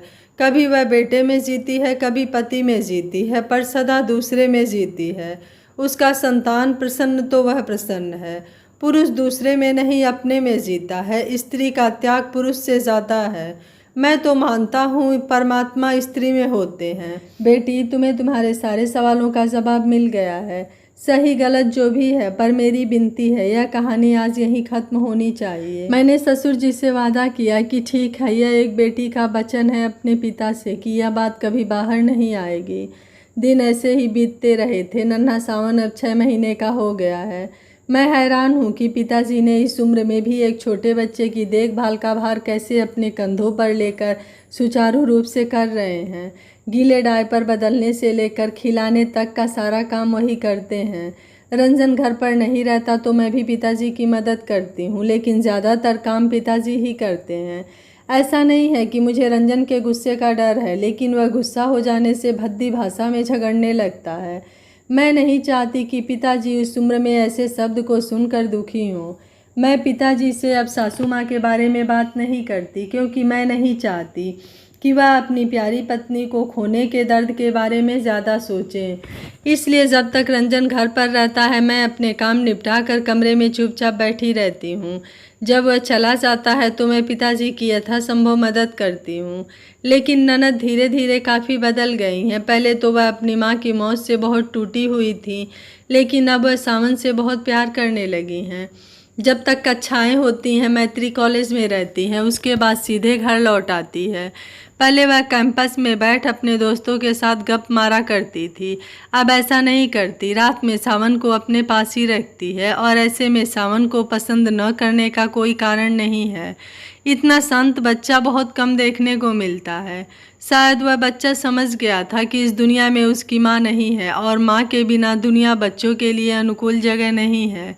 प्यार करने वाले तो बहुत होते हैं, लेकिन माँ की कमी किसी से नहीं भरी जाती। उसके छोटे से दिमाग ने शायद इसे समझना सीख लिया था। इसी बीच एक दिन रंजन ने मुझसे घर खर्चे का हिसाब मांगा। रंजन के पास एक बात थी कि वह हर महीने का तनख्वाह पिताजी को सौंप देता था। मेरे पिताजी उस पैसे से परिवार चलाते थे, लेकिन सावन से रंजन का तिरस्कृत भावनाओं के कारण पिताजी अब रंजन से पैसे नहीं लेते। इसलिए रंजन अपनी तनख्वाह घर खर्च के लिए मुझे ही दे देते। कभी भी खर्च का हिसाब नहीं मांगा करते, लेकिन आज सुबह रंजन ने अचानक मुझे बुलाया। मैं उसके बुलावे पर आई और रंजन से कहा, बोलिए किस लिए बुलाए हैं? मैं जो भी पूछूंगा उसका सीधा जवाब देना, घुमा फिरा कर चालबाजी मत करना। मुझे आपके साथ चालबाजी करने की कोई इच्छा नहीं है। कहिए आप क्या पूछना चाहते हैं? हाँ, तुम्हारी इच्छा तो मैं समझता हूँ। अब पति पसंद नहीं आता, पति की तुलना में ससुर ननद ज़्यादा जो पसंद आने लगे हैं। तुमको देखकर लगता है तुमको माँ से अधिक मौसी प्यारी हो गई है ना? मैं समझ गई कि रंजन फिर से अपना बुरा बर्ताव शुरू करने जा रहा है, इसलिए मैं इस बात को आगे बढ़ाना नहीं चाहती थी। मैं चुपचाप खड़ी रही। कुछ देर बाद रंजन ने कहा, खैर छोड़ो, जो मैं कह रहा था, हर महीने 3-4 हज़ार रुपये ज़्यादा खर्च क्यों हो रहे हैं? रंजन की बातें सुनकर मैं हैरान रह गई। मुझसे पहले कभी वह पैसों का हिसाब नहीं मांगे थे। ये अचानक उसे क्या हो गया है? तुम चुपचाप क्यों खड़ी हो? जो मैं पूछता हूँ उसका उत्तर दो। मैं क्या जवाब दूंगी? सावन का खाना अलग है, इनकी खरीदारी पर हर महीने ज़्यादा पैसे खर्च होते हैं। पिताजी को जितनी पेंशन मिलती है उसमें एक मुश्त रकम घर की ईएमआई में जाती है, और यह घर तो पिताजी के बाद रंजन का ही है। क्या यह बात वह नहीं समझता? अभी भी 2 साल किस्त भरना है। रंजन का प्राइवेट नौकरी है, उसके पैसों से ही घर का बाकी खर्च चलता है। मुझे लगा था कि रंजन को इन बातों का कभी पता नहीं चलेगा, लेकिन मैंने कभी नहीं सोचा था कि वह मुझसे खर्च का हिसाब मांगेंगे। मैं सोचते हुए अपना सिर नीचे कर ली और चुप रही। देखो चित्रा, एक बात कान खोलकर समझ लो। पिताजी, तुम, मैत्री मेरी जिम्मेदारी हो। मैं उन पर पैसा खर्च करूँगा, लेकिन तुम मेरे पैसे से जो चाहे वो नहीं कर सकती। इसे मेरी चेतावनी समझना। मेरा सिर गर्म हो गया। मैं थोड़ा चिल्ला कर बोली, और सावन, वह आपकी जिम्मेदारी नहीं है? रंजन ने दृढ़ता से कहा, नहीं। मैं हैरान होकर रंजन को देखती रही। कोई इंसान इतना बुरा कैसे हो सकता है? ऐसा नहीं है कि वह बहुत ज़्यादा कमाता है, पर जितना कमाता है वह हमारे परिवार के लिए कम भी नहीं है। परिवार में हर महीने जो रकम आती है वो हमारे लिए काफ़ी है। मेरी आंखों से आंसू गिरने लगे। मैं चाहती थी कि मेरी और रंजन की बात पिताजी के कानों तक न जाए, लेकिन ऐसा नहीं हो पाया। जो डर था वही हुआ। रंजन दरवाजे पर जाकर जोर जोर से कहने लगा, अगले महीने से मुझे अपना पैसा किसी फिजूल खर्ची पर खर्च नहीं होना चाहिए। इस बात का ध्यान रखना। रंजन ने इस तरह से कहा जैसे उसके पिता सुन सकें। मैं उसके बात से हैरान थी। क्या ये वही रंजन है जो कुछ दिनों पहले अपनी माँ की मौत पर रोने लगा था? कोई इतना नीचे कैसे गिर सकता है? मुझे पिताजी के सामने खड़े होने में भी बहुत शर्म आ रही थी। सावन का खाना लगभग समाप्त हो गया है। आज रंजन घर का खर्च के लिए मुझे पैसे देने वाले थे। मैं सोच रही थी कि रंजन आज घर का खर्चा मुझे दे दें तो मैं वहाँ से सावन के खाने के लिए पिताजी को पैसे दूंगी। पिताजी खरीद लाएंगे। लेकिन अब मैं पिताजी के सामने किस मुँह से जाऊँ? बेटी, पिताजी खुद मेरे कमरे के सामने आकर खड़े हो गए। मैं अपनी आंखें पोंछ उनके बुलावे पर उठ खड़ी होती हूँ। फिर मैंने धीरे से पिताजी से कहा, पिताजी आप कुछ कहेंगे? बेटी, मैं सावन का भोजन खरीदने जा रहा हूँ, तुम उसे थोड़ा देखना। लेकिन पिताजी पैसा? पिताजी मुझे रोकते हैं। मेरी बात खत्म होने से पहले ही कहते हैं, बेटी बच्चा मेरा है। रंजन, मैत्री जैसे मेरे बच्चे हैं, सावन भी वैसे मेरा बच्चा है। जैसे मैंने उनको पाला है वैसे ही सावन को पालना भी मेरा ही कर्तव्य है। रंजन अपने भाई से विमुख हो सकता है, लेकिन एक पिता होने के नाते मैं अपने बच्चे से कैसे विमुख हो सकता हूँ? कैसे मुंह मोड़ सकता हूँ? आखिरी शब्द कहते हुए पिता की आवाज़ थोड़ी कसी हुई आई। मैं पिताजी की तरफ देखती रही, लेकिन पिताजी पैसा भगवान है, वही व्यवस्था करेगा बेटी, तुम चिंता मत करो। यह कहकर पिताजी जा रहे थे। मैंने उन्हें पीछे से पुकारा, पिताजी रुकिए। मैं शादी से पहले से ही कुछ फ्रीलांसिंग करती थी, शादी के बाद भी करती हूँ, मगर अभी समय ना होने के कारण ज़्यादा नहीं कर पाती हूँ। उसी फ्रीलांसिंग से कमाया हुआ कुछ पैसा मेरे पास थे। मैं वह पैसा पिताजी के हाथ में देते हुए बोली, पिताजी इसे रखिए, यह हमारे छोटे सावन के लिए है। पिताजी असहजता के साथ बोले, नहीं नहीं बेटी, मैं रंजन का 1 रुपया भी सावन पर खर्च नहीं करूँगा। पिताजी, यह रंजन का पैसा नहीं है, यह मेरा पैसा है, कृपया मुझे सावन के लिए कुछ करने का मौका दें, अन्यथा मैं सासू माँ को दिया हुआ अपना वादा नहीं निभा पाऊँगी। आप ना नहीं कह सकते पिताजी। पिताजी की आंखें छलक रही थी। उन्होंने अपनी आंखें पोंछी और कहा, बेटी, मैं दिन ब दिन तुम्हारा ऋणी होता जा रहा हूँ। आप मुझे बेटी कहते हैं, क्या एक बेटी इतना भी नहीं कर सकती? आपकी बेटी इतनी कमज़ोर नहीं है पिताजी। पिताजी ने मेरे सिर पर हाथ रखा और रो पड़े। इसी उतार चढ़ाव से लगभग 2 वर्ष बीत गए। रंजन का सावन को लेकर कोई बदलाव नहीं आया है। सावन भी अब चलना सीख गया है, बहुत प्यारा लगता है जब वह अपने नन्हे पैरों से घर के चारों ओर दौड़ता है। जो भी उसे चाहिए होता वह मेरे पास आकर ही अधिकार जताने लगता है। मैं किचन में रहूं या छत पर, बीच बीच में वह दौड़ कर आएगा और पीछे से दोनों हाथों से मुझे गले लगा लेगा। और जब मैं कहती हूँ, कौन है पीछे, यह तो मेरा छोटा सावन लग रहा है, वह शर्म से अपना मुँह छिपा लेता है और दूर जाकर खिलखिलाकर हंसते रहता है। मैं उस मुस्कुराते हुए चेहरे में अपनी सासू माँ को देख सकती हूँ। ऐसा लगता है जैसे माँ मुस्कुरा रही हैं। मैं वह देखकर उदास हो जाती हूँ। मैं आश्चर्य होती हूँ यह सोचकर कि रंजन किस तरह का व्यक्ति है। बच्चे के चेहरे में वो अपनी माँ को नहीं देख सका। क्या सही में खून का असर होता है? लेकिन माँ का न सही पर पिता का खून तो सावन में और रंजन में एक ही है। छी छी, यह मैं क्या सोच रही हूँ? पिताजी से वादा की हूँ यह कहानी नहीं सोचूंगी। सावन रंजन से बहुत डरता है। वह रंजन के सामने कभी नहीं आना चाहता। जब तक रंजन घर पर रहता है, सावन अपने पिता और दीदी के पास ही रहता है। मेरे पास भी ज़्यादा नहीं आता। जब भी वह रंजन को देखता है तो अनजान डर से काँप उठता है। दरअसल छोटे बच्चे बहुत कुछ समझ सकते हैं। शायद उसे समझ आ गया है कि उसके माथे पर भाई का प्यार नहीं है। लेकिन सावन अभी भी बात करना नहीं सीखा। इस उम्र के बच्चे आधे अधूरे शब्दों से बहुत कुछ बोलते हैं, लेकिन सावन कुछ नहीं कहता, बस मुस्कुराता है। पिताजी को कभी कभी इस बात की बहुत चिंता होती है। मैं पिताजी से कहती हूँ कि कुछ बच्चे देर से बोलना सीखते हैं, इसमें कोई समस्या नहीं है, लेकिन पिताजी की चिंता कम नहीं होती। इसी बीच मेरी ज़िंदगी में एक बहुत बड़ा हादसा हो गया, जिसने एक पल में मेरी पूरी ज़िंदगी ही बदल दी। मुझे पता चला कि मैं पेट से हूँ। मैं 5 महीने की गर्भवती थी। मैंने यह खबर अपने करीबी लोगों के अलावा किसी को नहीं बताई। इन 5 महीनों में मैंने रंजन को नए रूप में जाना। मेरे गर्भवती होने के बाद से वह मुझे सर पर उठा कर रखता था। मुझे कोई काम नहीं करने देता, यहाँ तक कि उसने घर के काम करने के लिए एक नौकरानी भी रखी। वह ऑफिस से जल्दी घर वापस आ जाता। जो भी मैं खाना चाहती थी वह ला देता। मेरी ज़रूरत की हर चीज़ का ध्यान बखूबी रखता है। पिताजी भी उसका यह बदलाव देखकर बहुत प्रसन्न होते थे। लेकिन मुझे सासू माँ का चेहरा बार बार याद आता है। सासू माँ भी इसी हालत से गुजरी हैं, लेकिन तब रंजन ने ऐसा नहीं किया जो अब वह मेरे लिए कर रहा है। इसके बजाय वह दिन ब दिन माँ को पीड़ा ही पहुँचाया है। जो अब अपनी माँ के लिए नहीं कर सका, वह अपनी पत्नी के लिए क्यों कर रहा है? मैं इसे कभी कभी स्वीकार नहीं कर पाती थी। हालांकि मुझे रंजन का यह प्यार बहुत पसंद आता है, लेकिन सावन के साथ उसका रिश्ता अब भी पहले जैसा ही है। और जब तक बहुत ज़रूरी न हो वह अपने पिता से भी बात नहीं करता। मेरी अपनी माँ कभी कभी मुझसे मिलने आया करती हैं। वह मुझे अपने पास रखना चाहती हैं। रंजन भी यही चाहते हैं, क्योंकि मेरा मायका काफ़ी करीब है। रंजन ऑफिस से वहां जा सकते हैं, लेकिन मैं इस घर को छोड़कर एक दिन के लिए भी कहीं और नहीं जाना चाहती। अगर मैं चली गई तो सावन को कौन देखेगा? ससुर जी को कौन देखेगा? यह परिवार ही मेरा जीवन है। मुझे यहाँ से कहीं नहीं जाना है, इसलिए मेरी माँ भी मुझसे नाराज़ हैं। मैं समझती हूँ कि वह मेरी बातों से बहुत नाराज़ होती हैं, लेकिन फिर भी मैं कहीं नहीं जाऊँगी। बेटी की जिद के आगे माँ हार मान जाती हैं, लेकिन वह लगभग हर दिन मुझसे इस घर में मिलने आती हैं। वह मेरा पसंदीदा खाना बनाकर लाती हैं, लेकिन किसी अज्ञात कारण से मेरी माँ भी सावन को पसंद नहीं करती हैं। मेरे पास सावन के आने से मेरी माँ उसे जाने के लिए कहती हैं।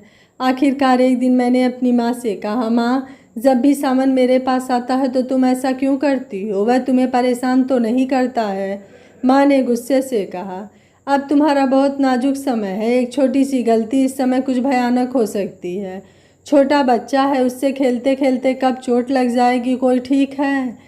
मैं मुस्कुराती हूँ। मैंने सावन को अपने पास बैठने को कहा और उसके बाल में हाथ फेरते हुए कहती हूँ, मेरा सावन उस तरह का बच्चा नहीं है माँ, वह बहुत शांत और समझदार है।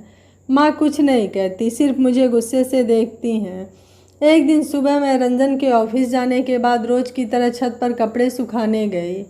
हालांकि मेरे लिए ऐसा करना मना था, यह जानते हुए कि रंजन जानेंगे तो उन्हें बहुत गुस्सा आएगा, लेकिन मुझे सारा दिन घर पर बैठना पसंद नहीं है, इसलिए मैं बिना किसी को बताए छत पर चली गई।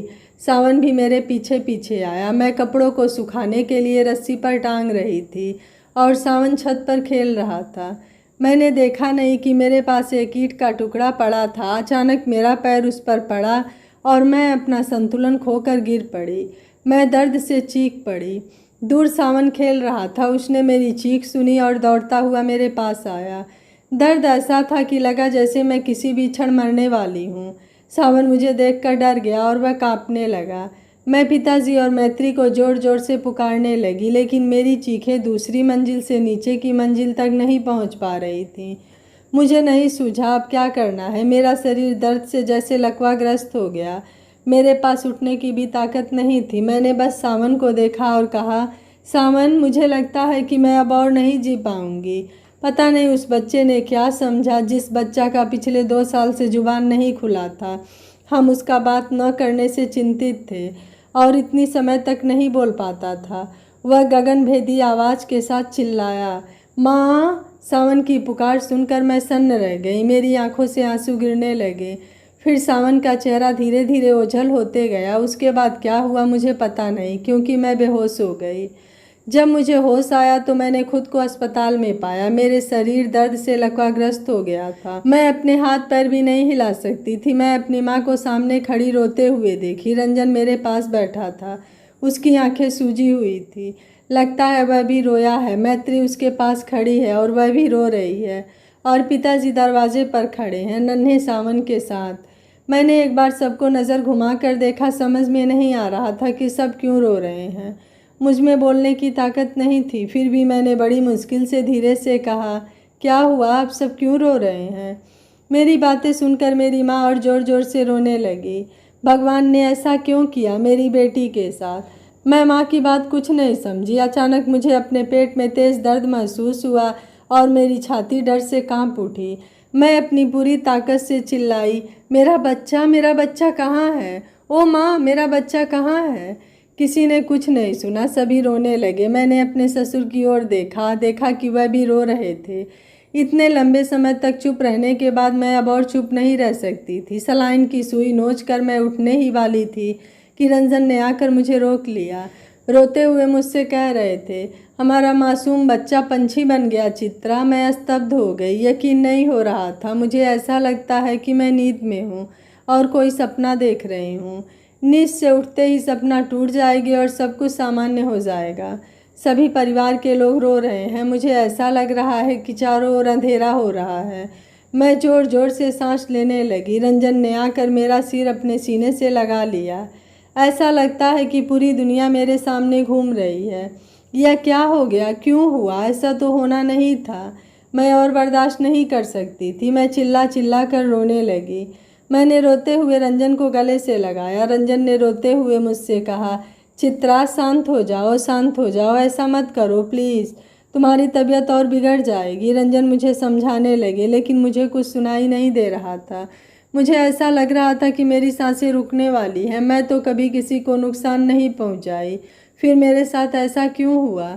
मैं इसे किसी तरह स्वीकार नहीं कर सकती थी। शारीरिक पीड़ा से ज़्यादा मेरी मानसिक पीड़ा मुझे खाए जा रही थी। माँ भी रो रही थी। वह मेरे पास आई और बोली, चित्रा, मेरी माँ, शांत हो जाओ, तुम्हारा शरीर अब खराब है।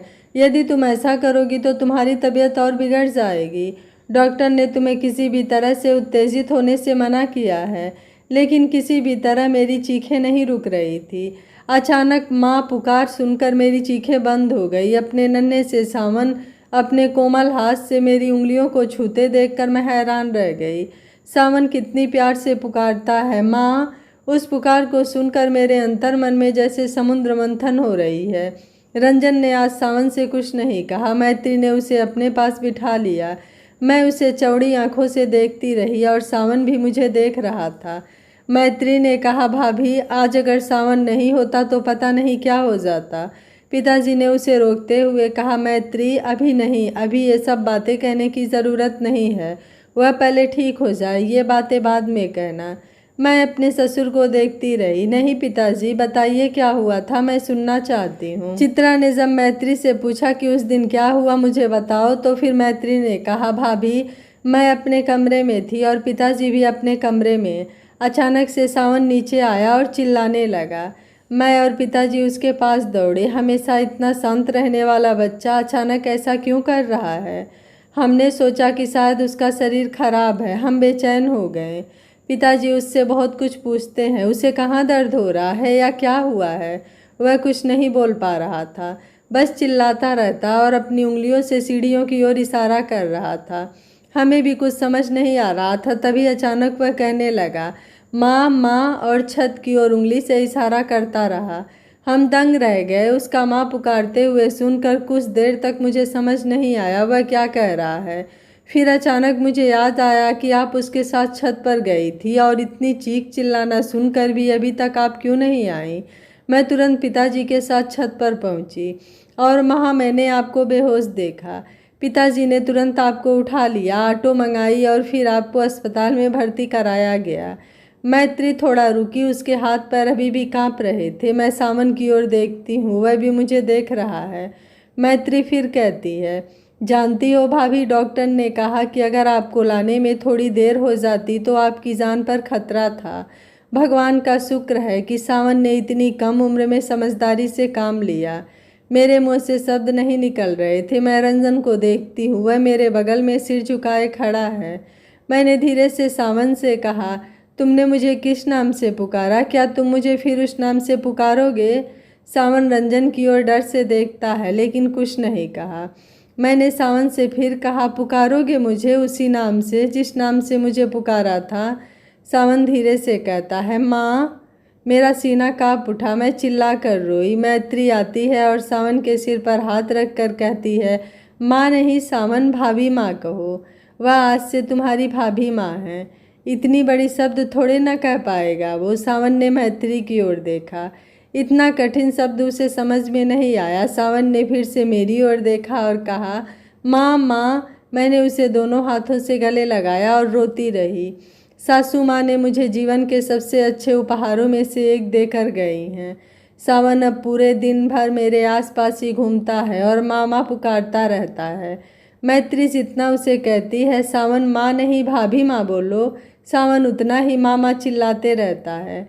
मैत्री प्यार भरी गुस्सा दिखाती है और सावन हंसता है। मुझे दोनों भाई बहनों की हरकत पर हंसी आती है। वे दोनों हमेशा मुझे अच्छा महसूस कराने की कोशिश करते हैं। पिताजी भी ऐसा ही करते हैं। जब भी मैं उदास होती हूँ और अकेली बैठी होती हूँ तो पिताजी सावन को गोद में लेकर बाहर निकल जाते हैं। फिर आइसक्रीम, चिप्स, गोलगप्पे लेकर वापस आते हैं। इनको देखकर मैं तय नहीं कर पाती हूँ कि हंसूं या रोऊं। पिताजी कहते हैं, मैं यह सब इसलिए लाया क्योंकि हम इसे खाना चाहते हैं, है ना सावन? सावन अपने पिता की ओर देखता और मुस्कुराता है। दरअसल वह लाते थे मेरे लिए। यह सब चीज़ें देखकर लगता है यही तो मेरा घर है, मेरा परिवार है, जहाँ चाह कर भी मैं उदास नहीं हो सकती हूँ। उस हादसे के बाद इन लोगों ने हमेशा दोनों हाथों से मेरा साथ दिया है। लेकिन जो शख्स सबसे ज़्यादा बदल गया है वो है रंजन।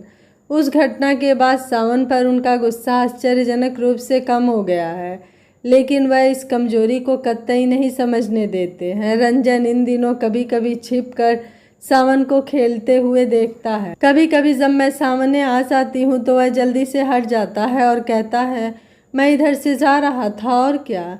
मैं एक मुस्कान के साथ कहती हूँ, ठीक है तो जाइए ना, कौन रोक रहा है, पर आप इधर उधर क्या देख रहे हैं। रंजन हकलाते हुए कुछ कहता है और मेरी हंसी नहीं रुकती। वो कहते हैं ना, रस्सी जल गई पर बल नहीं गया। रंजन का भी वही हाल है। उस दिन रंजन शाम के बाद ऑफिस से लौटा। मैं रसोई में नाश्ता बना रही थी। घर लौटने के बाद उसने मुझे बुलाने लगा।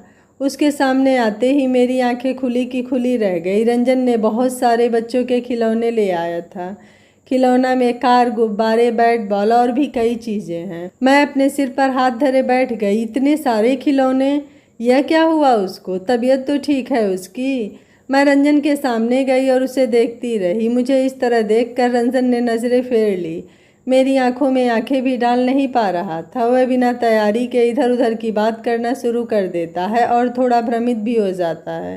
तुम्हें पता है कि वास्तव में क्या हुआ था? चित्रा, मैं ऑफिस से निकला ही था कि सामने एक बूढ़े आदमी को यह खिलौना बेचते हुए देखा। रहम आ गया। मैं उसके पास गया। मुझे पास देखकर वह कहने लगा, पिछले 2 दिनों से भूखा हूँ साहब। अगर आज यह खिलौने नहीं बिका तो उसके घर का बाजार भी नहीं होगा। तो मैंने सोचा खरीद लूँ, और क्या। बूढ़े आदमी को थोड़ा फ़ायदा हो जाएगा और कुछ नहीं। जैसा तुम सोच रही हो वैसा कुछ नहीं है। मैं अपनी हंसी नहीं रोक पा रही थी। हंस हंस कर मेरी आंखों से आंसू आने लगे। किसी तरह मैंने हंसना बंद किया और कहा, मैं कहाँ कुछ सोच रही हूँ। रंजन ने मेरी ओर देखा। बोलने में असमर्थ अपना सर खुजलाने लगा। मैं अब और उसे इस हालत में नहीं देख सकती थी। मुझे और हंसी आने लगी। रंजन ने गुस्से से मेरी तरफ देखा। अपने गुस्से को दबाते हुए उसने कहा, मुझे समझ नहीं आ रहा है कि तुम इतना क्यों हंस रही हो। जो सच है वही कहा है।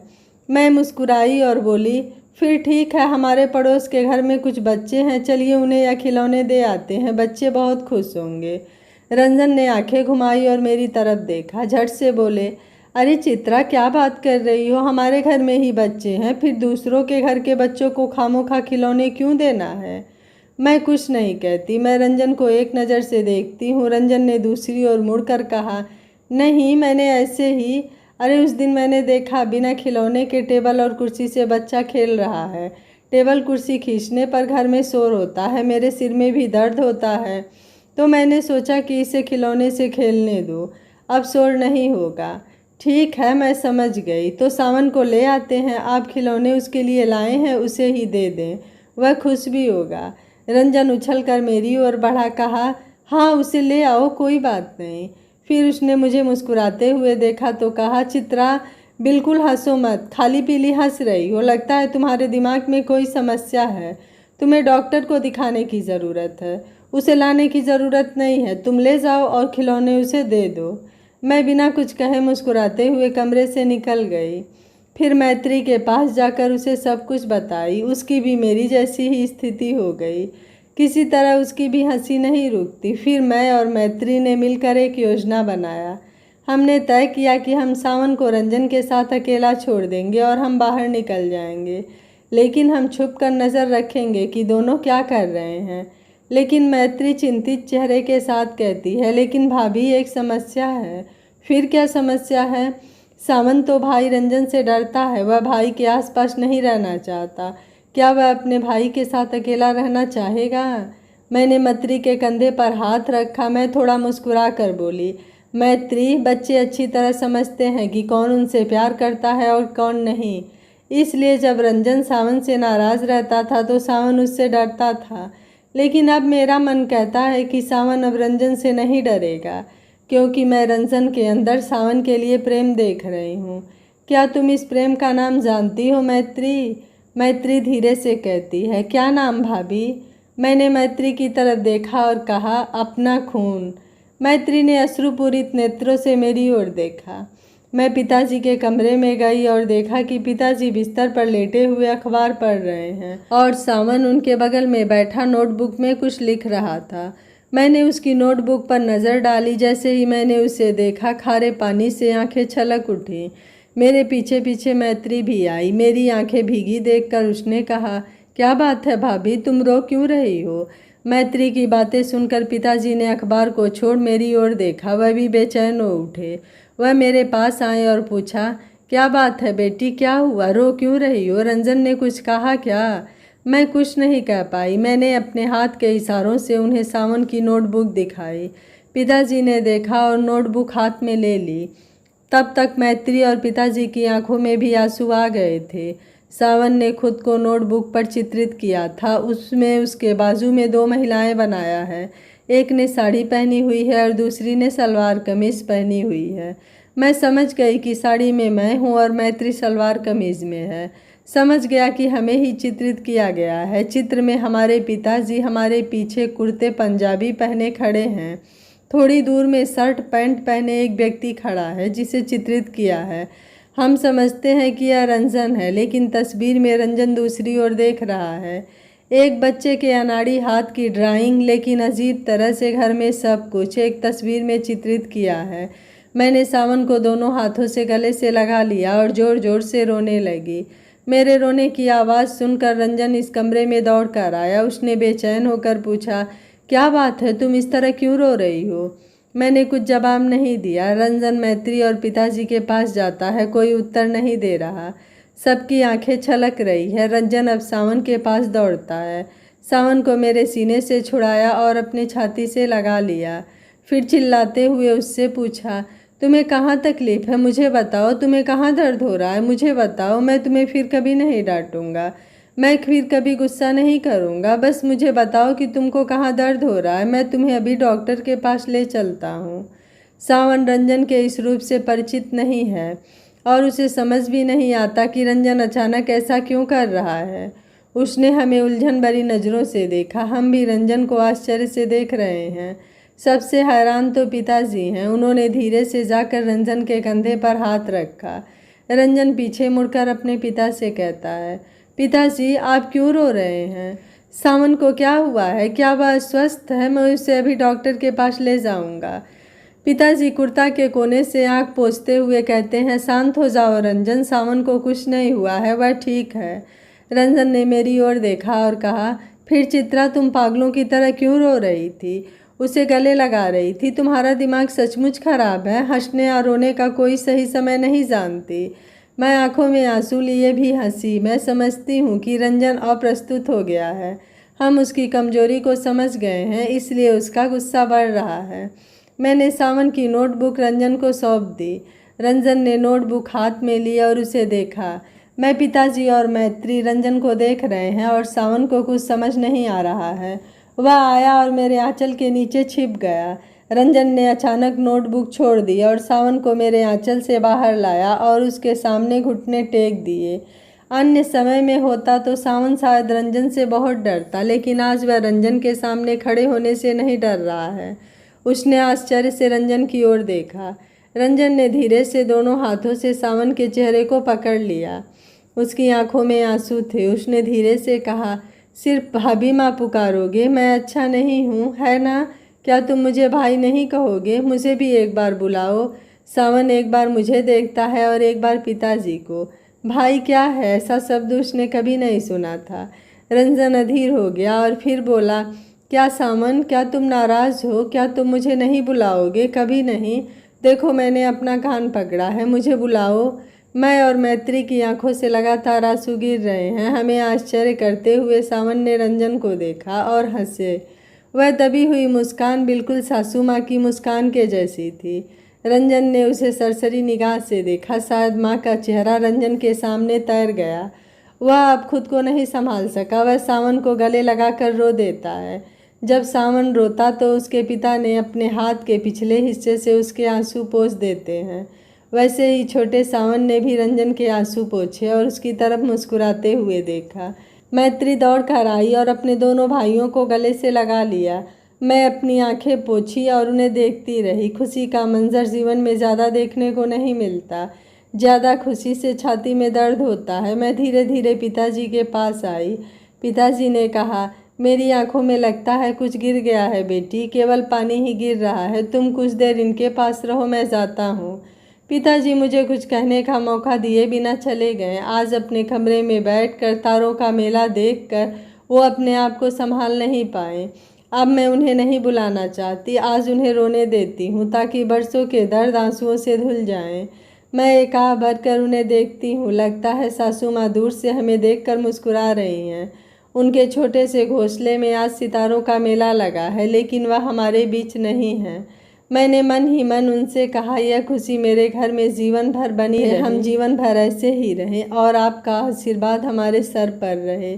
मैं आपके इस बनाए गट्ठर को अब कभी टूटने नहीं दूंगी। आपकी तपस्या सफल हुई, माँ सफल हुई।